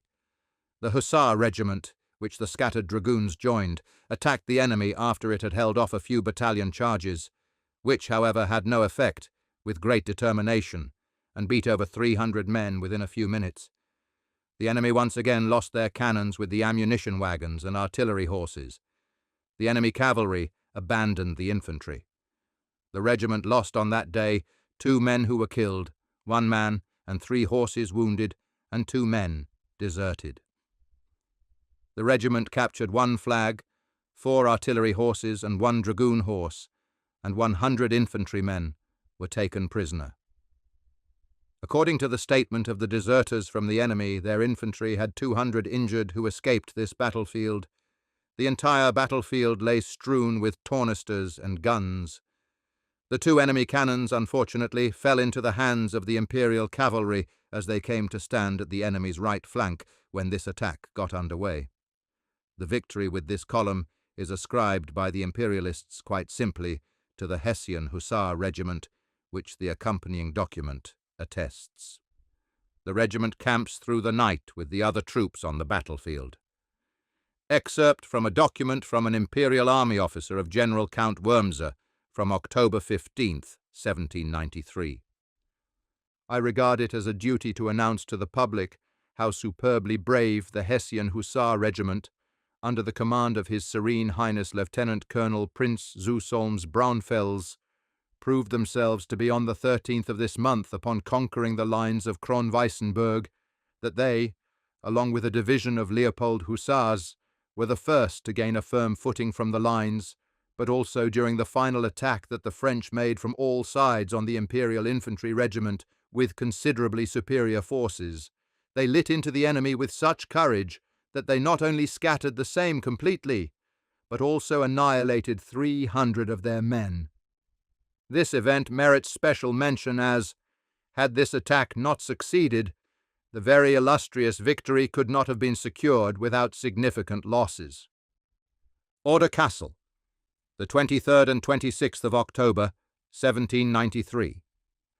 Lieutenant Colonel Prince Zusolms and Major von Lesten from the Hussar Regiment receive the military order due to the brave conduct of the Hussar Regiment shown during the taking of the lines of Weissenburg. Lieutenant Keitel is promoted to staff captain, and the cornets Sheldon and Bolter to lieutenants. Säbeljunker Schaefer is promoted to cornet. The 14th. At 8 o'clock in the morning, the brigade of General Hussar marched out from the battlefield and continued via Schleital, Siegen and Trimbach to Stundwiller, where they moved into a camp. At 10 o'clock in the evening, General Hussar received the order to set out immediately and take his march across Kuhlendorf and Oberbetschdorf, where the corps joined the main army not far from Solz and moved into the camp. Things remained quiet until the 15th. The 16th, a Te Deum was held with the army, and a victory shot was fired. The 17th. At 4 o'clock in the morning, General von Meszaros marched with the brigade under him from Solz to Haguenau. As they approached this last, Haguenau was abandoned by the enemy, who entrenched themselves near Brumath on the road that leads to Strasbourg. General von Mészáros, however, camped near Haguenau and remained under arms throughout the night. During this time, the Hessian Jaeger Corps and light infantry Lens were positioned with this brigade. The 18th. Early in the morning at 6 o'clock, the entire army set out near Solz and marched off toward Haguenau along the highway, where General Hussar formed the avant-garde as far as Haguenau with his brigade. The headquarters of General Wurmser remained in Haguenau. Upon the army's approach, the advance guard marched out at 6 o'clock in the morning, under the order of General von Mészáros, from their camp outside Haguenau along the road leading to Strasbourg. The Jaeger Corps and Light Infantry Battalion Lens were, apart from a Slavonic battalion, the last members of the column. Outside the village of Brumath, where the enemy had entrenched themselves and the Imperialists stood assembled, the Light Infantry Battalion deployed, according to a report of Captain Hegemann, under the protection of a hill, during the cannonade to the left, and took up their assigned position on the left flank of the Slavonic unit. The amusettes were placed ahead on the left wing and the left flank, where the enemy revealed themselves as exceptionally strong. In order to guard this flank, the Wallace Regiment was ordered to occupy the hill on the left, followed by the Light Infantry Battalion Lens, to protect their left flank. During this march, the enemy delivered heavy artillery fire with howitzers, which struck the Light Infantry Battalion in their right flank, causing them the loss of 1 man dead and 14 men severely wounded, among whom 3 non-commissioned officers were found. The enemy then threatened to move around us to the left, at which point Captain Hegemann moved to the left with the amusettes up on a hill to hinder them in their plans from this spot. The patrol was pushed as far as the opposite Wally-Cut-off summit, through whom the report came in that the enemy stood assembled outside a village with infantry and cavalry, regarding which Captain Hegemann immediately sent word to General von Mészáros, on whose order he had to withdraw right away.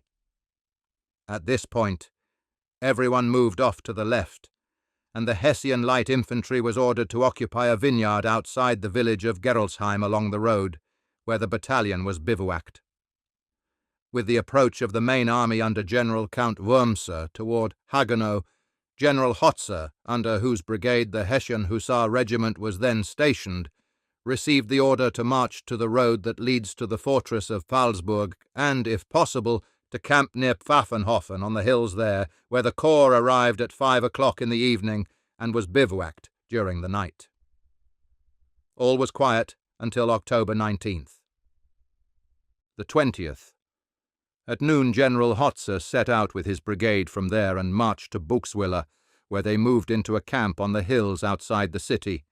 General Hussar set up his headquarters on the outskirts of Buxwiller. The 21st, the mountains toward Neuweiler were reconnoitred against the enemy.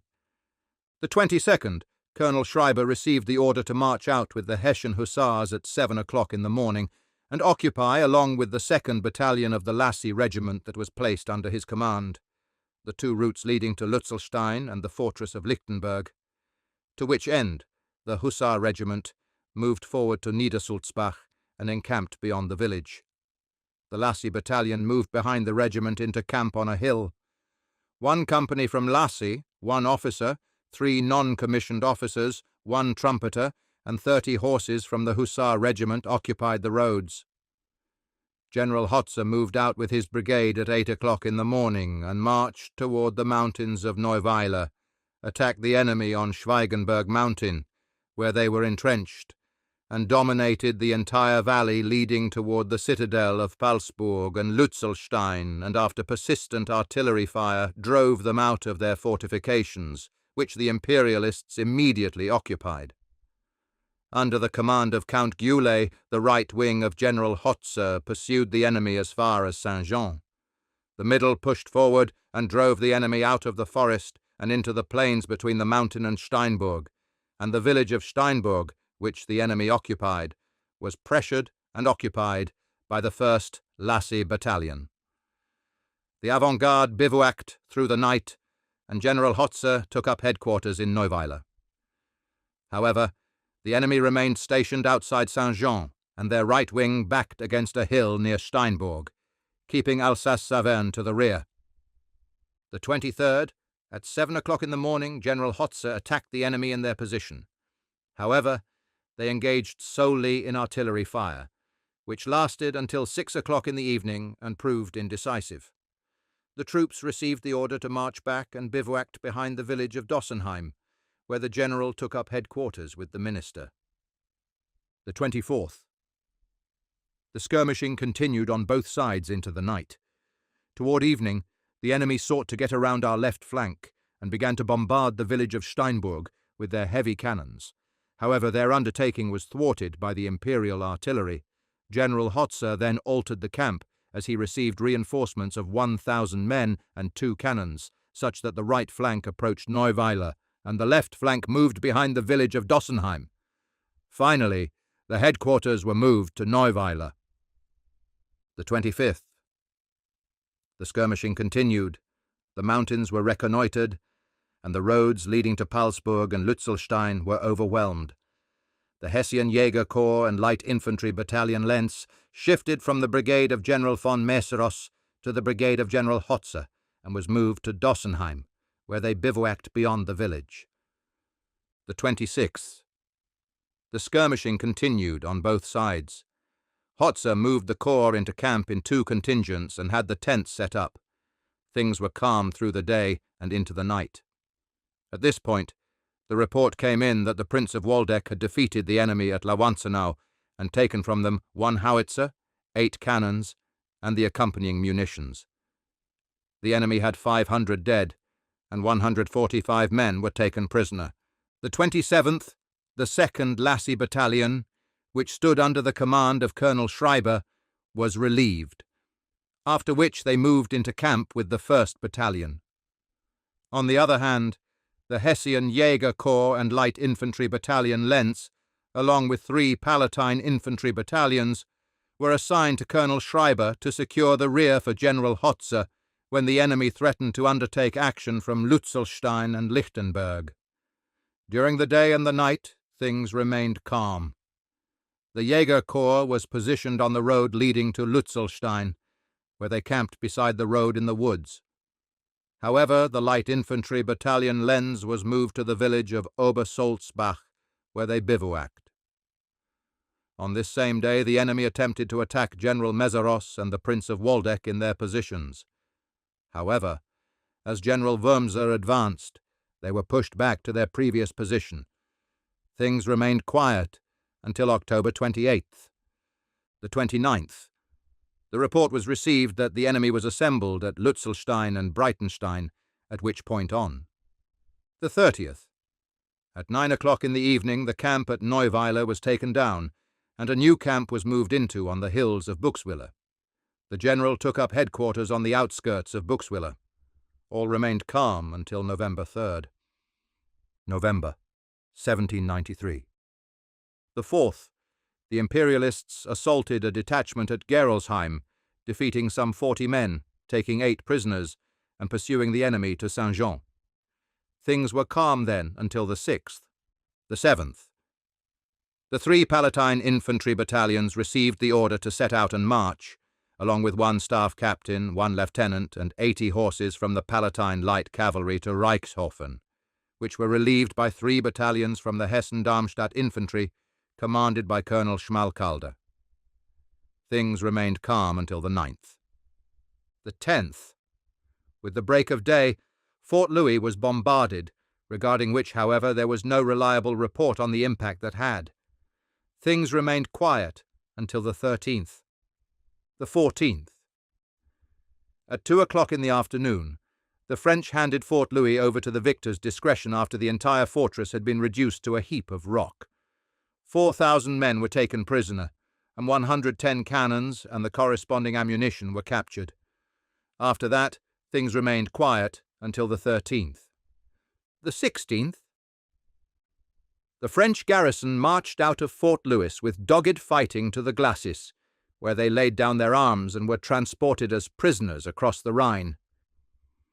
On that same day, the enemy reconnoitred the position of General Hotz as far as Buxwiller, and heavy skirmishing arose through this from all sides, however, without any impact. The 18th, early in the morning, heavy artillery fire was heard from the direction of Lawanzenau. The enemy attacked not only Prince von Waldeck there, but also General von Mészáros, the headquarters of General Wurmser, the Prince of Condé, and General Hotz's position generally.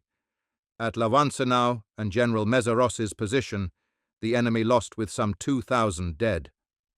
However, the attack on General Hotzer was energetic without a decisive outcome. Cornet Bolt from the Hessian Hussar Regiment, which served as an outpost with 30 horses and 50 infantrymen, held the enemy back for a few hours with skirmishes near Innweiler. However, as he saw that the enemy was advancing with artillery and pressing forward with superior power, and General Hotzer did not have any artillery move forward, Bolte withdrew in orderly formation to Niedersulzbach and maintained this village through the night. The Hussar regiment had 4 injured men and 1 injured horse on that day. However, as it was presumed that on the next day a general attack would be mounted, it was ordered to take down the tents and load them up at 9 o'clock in the evening and hitch up all the baggage and remaining transport so that these could move out, in case of an attack, immediately and without awaiting orders, to the highway to Pfaffenhofen. The troops, on the other hand, were to stand at arms in continuous readiness.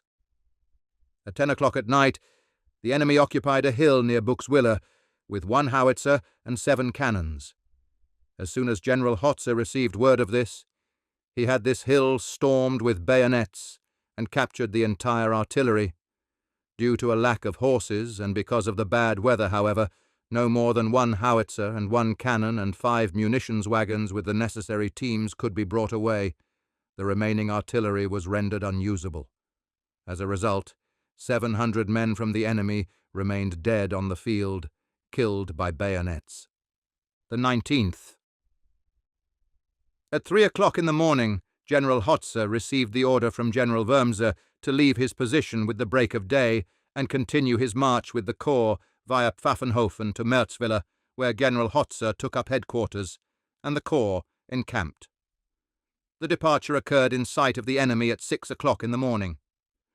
The Hessian Hussars, Jäger Corps, and Light Infantry Battalion Lentz received the order to protect the flank during the departure of the column under General Hotzer. Their march proceeded quietly. At 4:30 in the evening they moved into camp by Märzwiller, and all was calm throughout the night. General Wurmser took up headquarters in Hagenau. The 20th.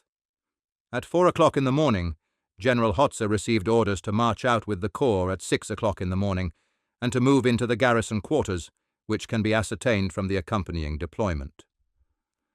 The Hessian Hussar Regiment, Jäger Corps, and Light Infantry Battalion Lentz were moved to Oberbronn and Niederbronn.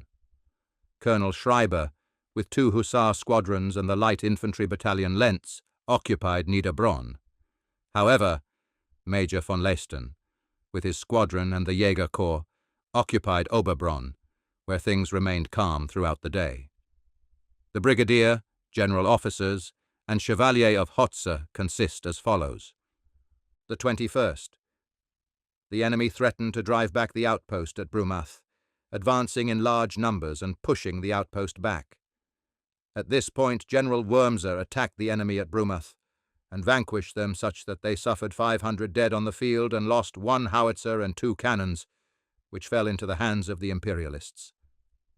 Things were calm during the night. The 22nd.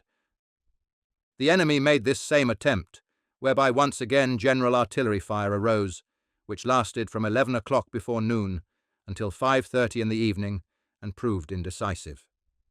Things were quiet until the 23rd. The 24th.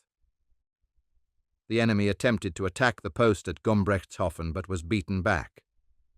The 25th. With the break of day, Major von Leisten sent word from Oberbronn to Colonel Schreiber that the enemy held a strong presence by Zinswiller and was threatening to overcome the post in Oberbronn. At this point, Colonel Schreiber moved with the 2 Hussar squadrons and the Light Infantry Battalion Lentz, along with Amusetz, onto the hill between Ober and Niederbronn. Major von Leisten, with his squadron and the Jager Corps, advanced toward the enemy, assembling before Zinswiller, and then began to skirmish, which Colonel Schreiber immediately announced to General Hussar through staff Captain Keitel, and then had artillery and reinforcements brought up. During this time, the Hussar squadrons and the light infantry battalion Lenz were sent forward to support the Jaegers and Hussars. Nevertheless, it was clear that the enemy was advancing from the mountains with a corps of 10,000 men and significant heavy artillery, and the light troops from among these began to fire their cannons. Despite this, additional reinforcements and artillery came to defend this important post. The enemy pushed forward and drove the Hessian light troops out of Oberbronn, occupied the same, and as night fell, Colonel Schreiber camped just beyond Oberbronn on a hill with the Hessian light troops, and spent the night there, everyone under arms. The enemy did the same. The regiment suffered 1 man injured, and the Jaeger Corps 1 corporal and 1 Jaeger injured. Things remained quiet through the night. The 26th, early in the morning, the enemy moved from 3 sides toward the Hussar-Regiment, Jaeger Corps, and Light Infantry Battalion Lenz. As Colonel Schreiber now had no hope of support from General Hussar, and the enemy began to fire their cannons from all sides, Schreiber thus gave the order to withdraw. The enemy penetrated forcefully, thrusting this corps back to the other end of Niederbronn, where they halted. The enemy, who did not relent, instead pushing ahead even harder, drove General Hussar out from here and camped on the opposite hills of Reichshofen, where they entrenched themselves and set up a camp. The regiment suffered the loss of 2 deserters. The Jaeger Corps had 2 wounded and the light infantry had 2 missing in action. Things remained quiet during the day. The 27th, the enemy attacked all outposts to break through the chain by force, which failed. Near Reichshofen, the enemy sought to penetrate further under the protection of its heavy artillery. However, the Imperial cavalry turned them back so that 1 general and 50 men were beaten down. The artillery fire on both sides lasted into the night, at which point things grew quiet. The 28th, early in the morning, the enemy continued attacking all the outposts. The cannonade began at 9 o'clock in the morning and lasted until late at night. The regiment lost on that day 1 non-commissioned officer who was killed and 1 hussar wounded.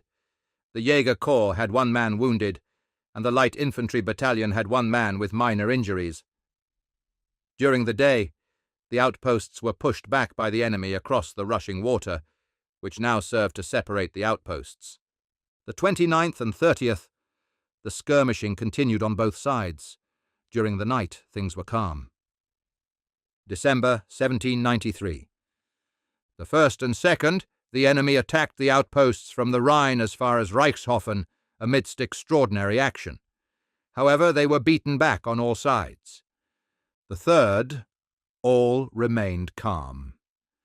At 2 o'clock in the night, Colonel Schreiber received the order from General Hussar to drive back the enemy, who had entrenched themselves on the hills of Reichshofen leading toward Niederbronn, which then took place. The 4th, in the morning as dawn broke. To this end, Staff Captain Keitel was ordered to send out an Imperial artillery captain with 1 howitzer and 2 12-pound cannons alongside 2 Imperial Grenadier companies, and to direct the artillery placement. The Light Infantry Battalion Lenz, which was designated to undertake the attack, had Lieutenant Wolf with 30 Jaegers as their avant-garde, being supported by an Imperial Grenadier company, the old and new field guard from the Hussar regiment that was sent for by Lieutenant Bolt and Cornet Laroche, was to attack the enemy's left flank. The Imperial Cavalry Field Guards, old and new, assembled below the enemy batteries outside Reichshofen, and the entirety of the troops thus awaited the day. The attack was then so successful that within an hour the enemy was completely defeated and pursued as far as Zinswiller. The enemy lost 8 heavy cannons along with munitions, wagons and teams, and everything from the enemy within reach was shot dead and beaten down. At this point, Colonel Schreiber occupied Oberbronn with the Hessian Hussar Regiment, Jaeger Corps, and Light Infantry Battalion Lenz, while the Imperialists occupied Niederbronn. During the night, things were quiet. The Hussar regiment suffered 1 wounded that day, and the light infantry 2 men with minor injuries. The 5th. Toward noon, the enemy pushed forcefully toward Oberbronn. General Hussar led the artillery again after the attack, and the enemy began to bombard the village with their artillery. So Colonel Schreiber then received the order to leave Oberbronn and withdraw to Niederbronn, which he was to attempt to hold, and this did indeed occur. The 6th, General Hussar withdrew his artillery, which was defending Niederbronn, back into the camp near Reichshofen, at which point Colonel Schreiber left Niederbronn and resumed his previous position with the Hessian light troops near Reichshofen, where the skirmishing continued until the 9th. The 10th, the Hessian light troops were relieved by the Michaelowicz Free Corps near Reichshofen and were to march to Lembach.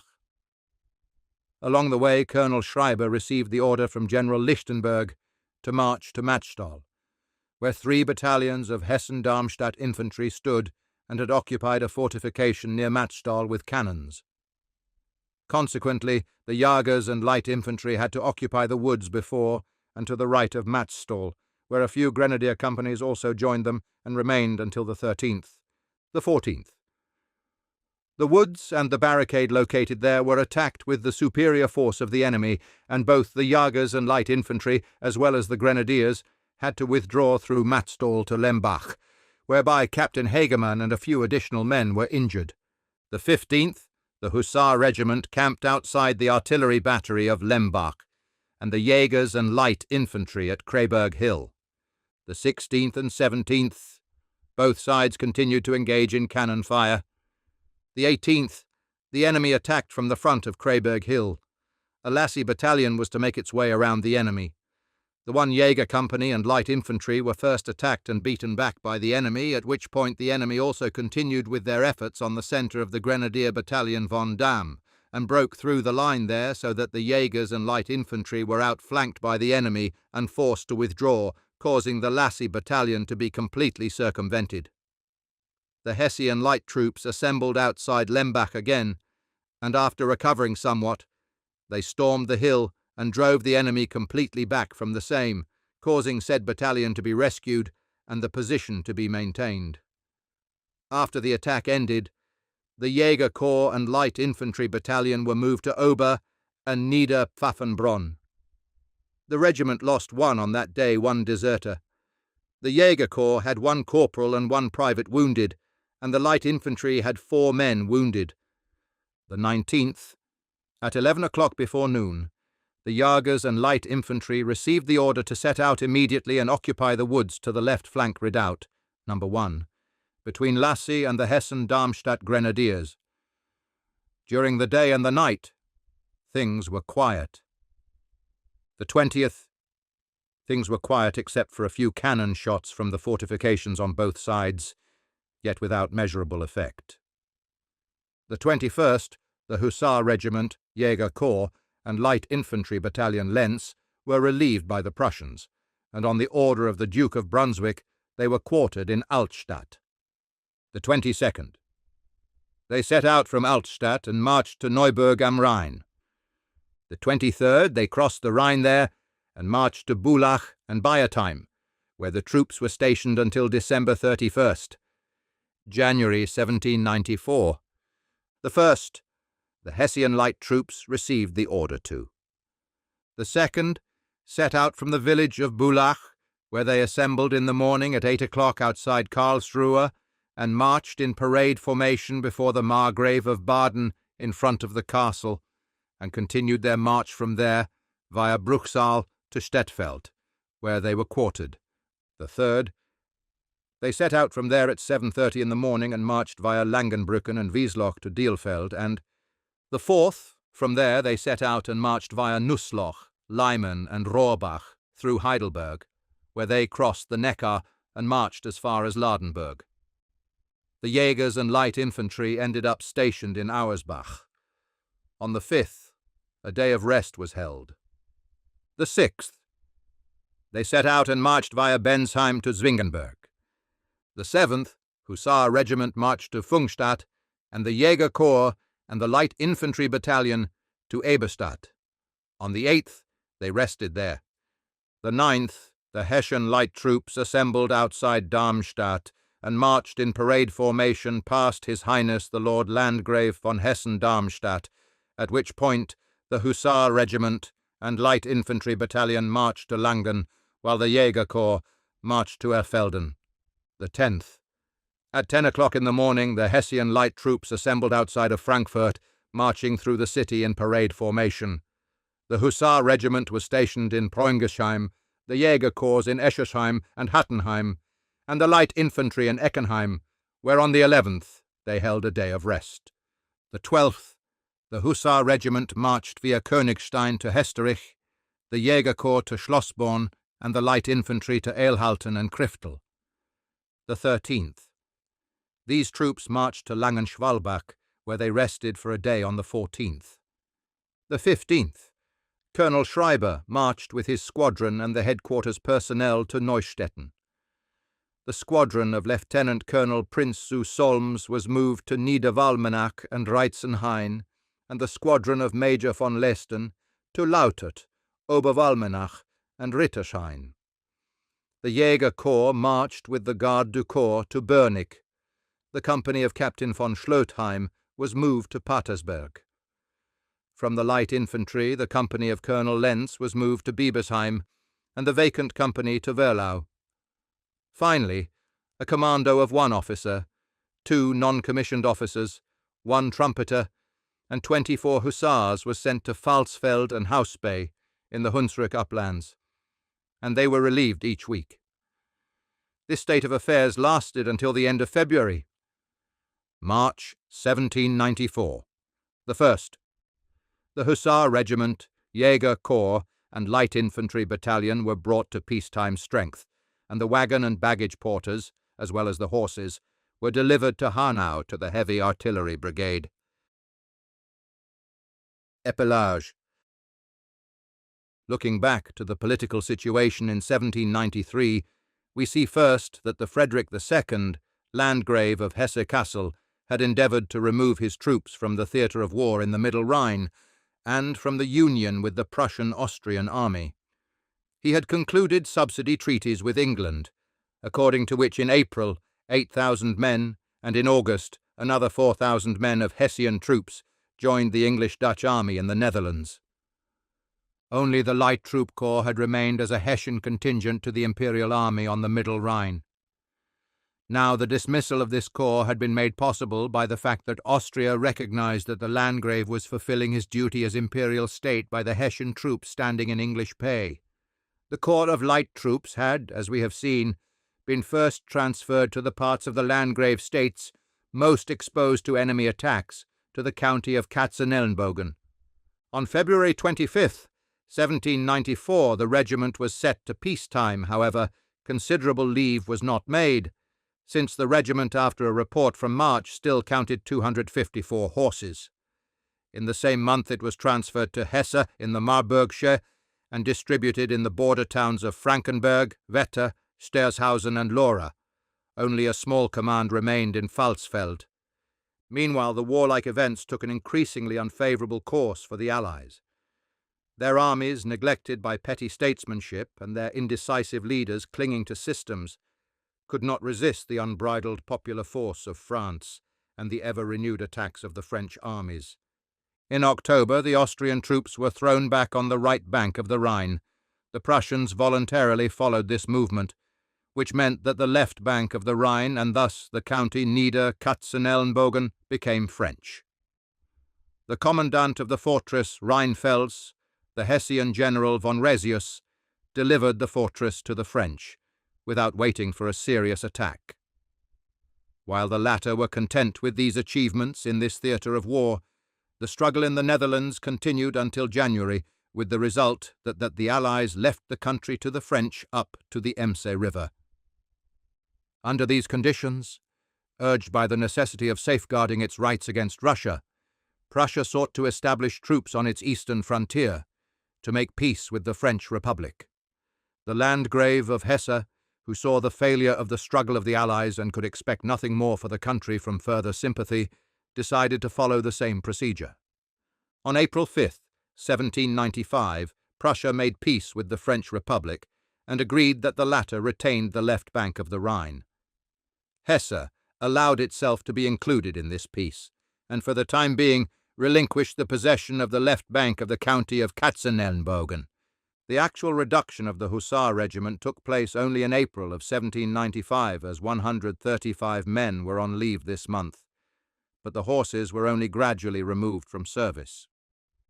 A report of May 1st, 1795 reads, "Nominal strength 367 horses, of which 30 were on leave." Probably the horses were given to individual persons on leave. 25 horses commanded, 85 horses in Grabenstein, 31 horses removed, and 190 horses grazing in Beberbeck and Saberburg. The regiment's garrisoning crew in Grebenstein consisted of 3 sergeants, 3 quartermasters, 15 non-commissioned officers, 4 trumpeters, and 50 common soldiers. The returning officers, Colonel Schreiber, Lieutenant Colonel Prince zu Solms, Major von Leisten, Staff Captains Kellerhaus, Ströbel, Keitel, Lieutenants Bode, Grau, von Sheldon, Bolter, La Roche von Starkenfels, Cornet Scheffer. Appendix 1. Officer Course of the Hessian Hussars during the campaign. Colonel Johann Justus Schreiber, commander of the Hessian Hussar Regiment and chief of the Leib Squadron, was regarded as one of the most distinguished cavalry officers in the Hessian army. His military career began in 1764 as a captain in the Hussar Corps at Cassel. He became major in 1767, transferred to the Schlotheim Dragoons in 1773, and returned to the Hussars in 1776. By 1777 he was major and commander of the Hussar Corps, rising to lieutenant colonel in 1778 and colonel in 1782, while continuing as commander of the corps. On May 27, 1787, Schreiber was awarded the Hessian Order pour la Vertu Militaire, and was also a Knight of the Prussian Order pour le Mérite. During the campaigns of the French Revolutionary Wars, Schreiber earned a formidable reputation for leadership, initiative, and skill in cavalry warfare. In 1792, he entered the Champagne campaign with 3 Hussar squadrons. On November 5th, during the fighting near the Tiergarten at Weilburg, his conduct in battle earned him a gracious letter of highest satisfaction from the Landgrave himself. On January 28, 1793, he carried out a successful raid at Bergen, taking 100 prisoners. Throughout the 1793 Rhine campaign, Schreiber distinguished himself repeatedly. On March 27th, at the battle near Weiler, his forces captured 5 cannon and 300 prisoners. His corps of light troops later served as part of the Reich contingent. On April 16th, during the defense of the Karlsberg near Homburg, he was slightly wounded in action.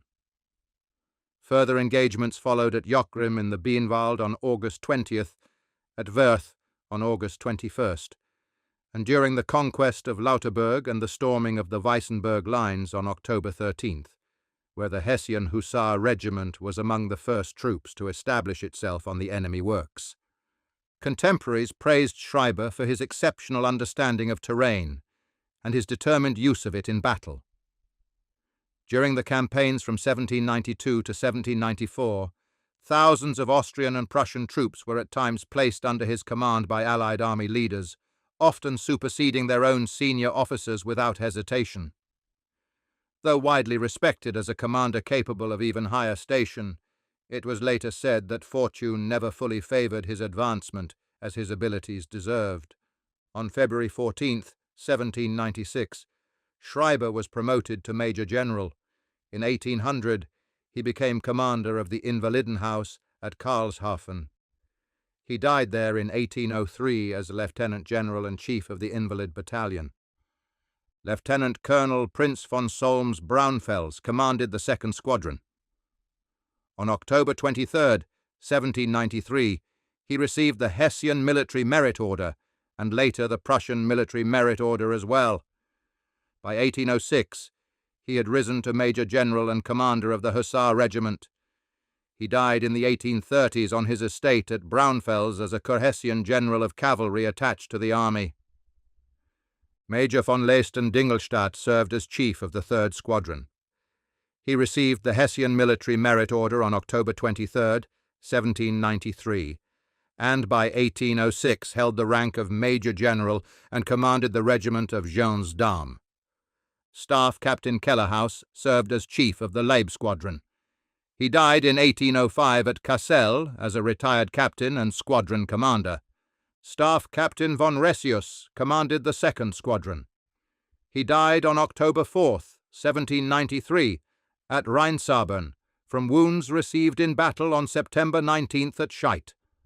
Staff Captain Strobel commanded the 3rd Squadron. In 1802 he was captain and squadron chief within the regiment, and by 1806 served as captain and company chief in the garrison regiment Bruske. Lieutenant Keitel served as adjutant to the regiment, and by 1799 had risen to staff captain. Lieutenant Bode became captain and squadron chief of the regiment by 1806. He died in the 1830s as a retired captain in Wilkenhausen, where he had most recently served as Etappenkommandant. Lieutenant Grau was serving as a staff captain in the regiment in 1806. He later became major and commander of the Guard Hussars, and died in Melsungen as a retired major. Cornet von Sheldon, by 1806, was serving as a staff captain in the regiment. He died in the 1830s near Braunfels as a Hessian major attached to the army. Cornet Bolter entered the regiment and the Hessian army in 1795 as a 2nd lieutenant. Later known as von Bolte, he rose to lieutenant colonel in the Westphalian Chevaliers' Guard and became a Knight of the Legion of Honor. He died as a private citizen in southern Germany. Corneille Laroche von Starkenfels was serving as a 2nd lieutenant in the regiment by 1799. Sergeant Scheffer, commonly called Schaefer, remained with the regiment through 1806.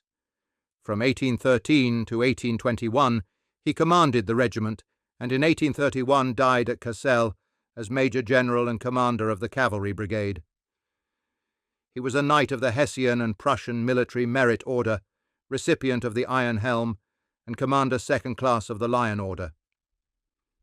The regiment's quartermaster and auditor was Staff Regimental Quartermaster Brenner. The regimental surgeon, Starkloff, was still serving with the regiment in 1806. Appendix 2. Evolution of the regiment's designations and formations. The history of the regiment's designations and organization spans more than a century and reflects the changing military structure of Hesse-Kassel and later electoral Hesse. Its origins date to the years 1706 to 1710, when it first appeared as the Landgrafliche Hessen-Kasselsche Husarenkompanie. Between 1710 and 1743, the formation was listed as vacant, likely having been absorbed into other cavalry establishments during that period. In 1744, the unit was re-established as the Landgrafliche Hessen-Kasselsche Husarenkompanie, also commonly referred to as the Hussar Corps. From 1758 to 1786, it developed into the Landgrafliche Hessen-Kasselsches Husarenkorps, fluctuating in strength between 1 and 4 squadrons as military demands required. A major reorganization occurred in 1787, when the corps became the Landgrafliche Hessen-Kasselsches Husarenregiment, consisting of 3 squadrons. This was the regiment that served with distinction during the campaigns of the French Revolutionary Wars under Colonel Johann Justus Schreiber. Following the elevation of Hesse-Kassel to an electorate in 1803, the regiment was redesignated the Kurfürstlich Hessisches Husarenregiment and expanded to 5 squadrons. During the turbulent months of 1806, it briefly carried the title Kurhessisches Husarenregiment Prinz zu Solms from May to August, before reverting to the simpler designation Kurhessisches Husarenregiment until November of that year. After the collapse of electoral Hesse during the Napoleonic Wars, a remnant of the regiment continued in exile in Bohemia between 1806 and 1813, maintaining a single squadron on leave status. With the restoration of the electorate in 1813, the regiment was reconstituted as the Kurfürstlich Hessisches Husarenregiment with 4 squadrons. Further reforms followed in 1821, when the unit became the Kurfürstlich Hessisches Erstes Husarenregiment, incorporating the Guard Hussars while retaining 4 squadrons. In 1832, another cavalry reorganization transformed the regiment into the Kurfürstlich Hessisches Leibdragoner Regiment, divided into the 1st and 2nd Hussar divisions. From 1841 to 1845, the regiment bore the designation Kurfürstlich Hessisches Zweites Dragoner Regiment, Herzog von Sachsen-Meiningen, organized into 4 squadrons.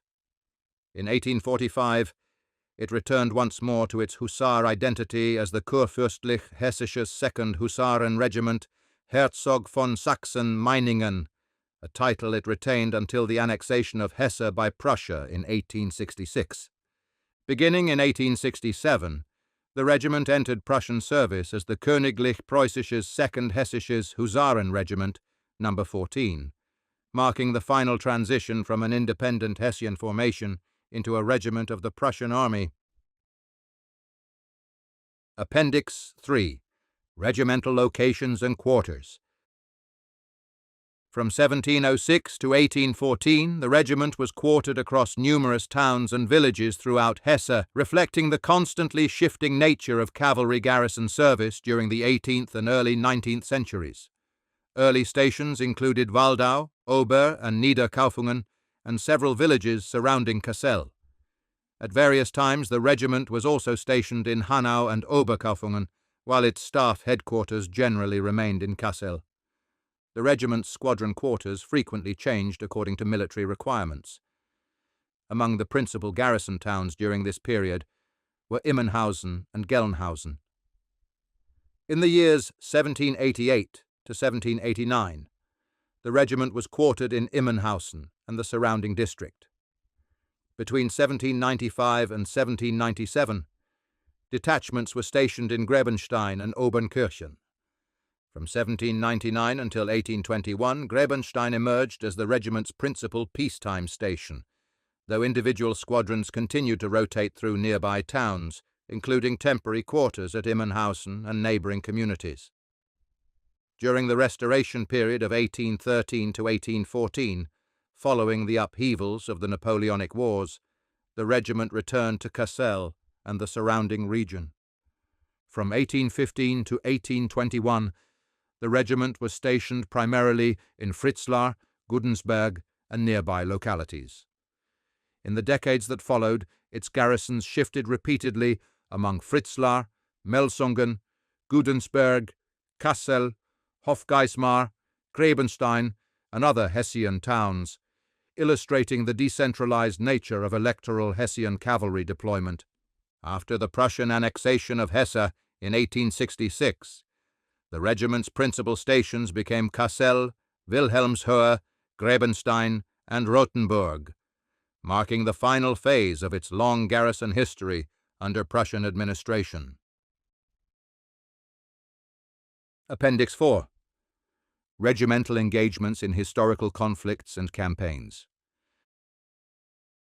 Throughout its long history, the regiment served in many of the major European wars of the 18th and 19th centuries, earning a distinguished reputation as a cavalry formation of Hesse-Cassel and later electoral Hesse.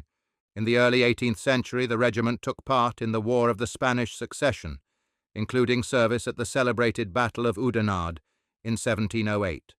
During the War of the Austrian Succession in the mid-18th century, the regiment campaigned in Bavaria and the Netherlands, and in 1746 participated in the expedition to Scotland during the Jacobite Rising.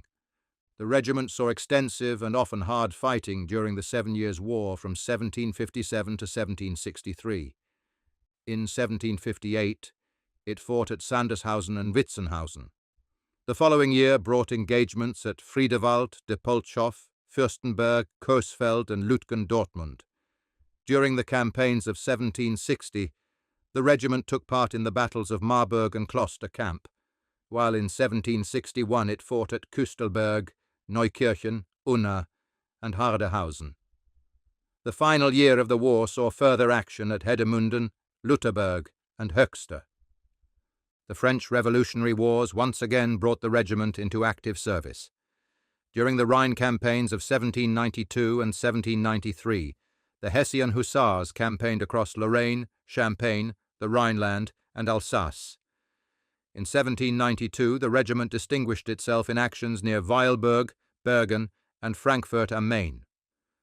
The following year, it fought in numerous engagements along the Rhine and in Alsace, including Scheidt, the storming of the Weissenberg lines, Oberbronn, and Niederbronn.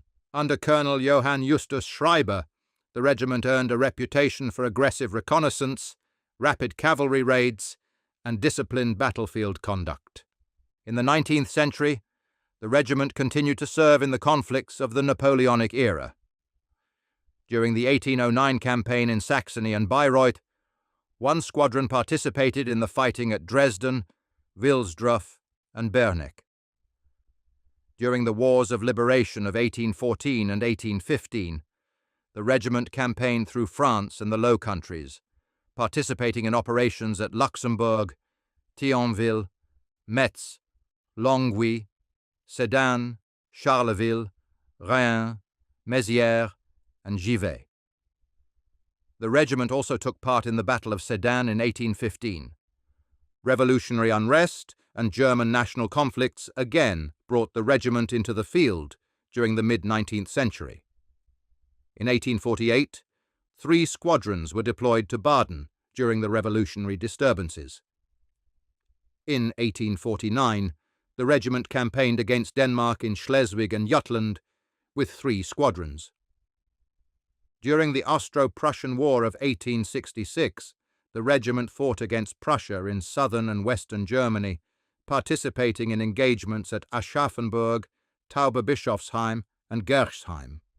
Following the annexation of Hesse-Kassel by Prussia, the regiment entered Prussian service and later fought in the Franco-Prussian War of 1870 to 1871.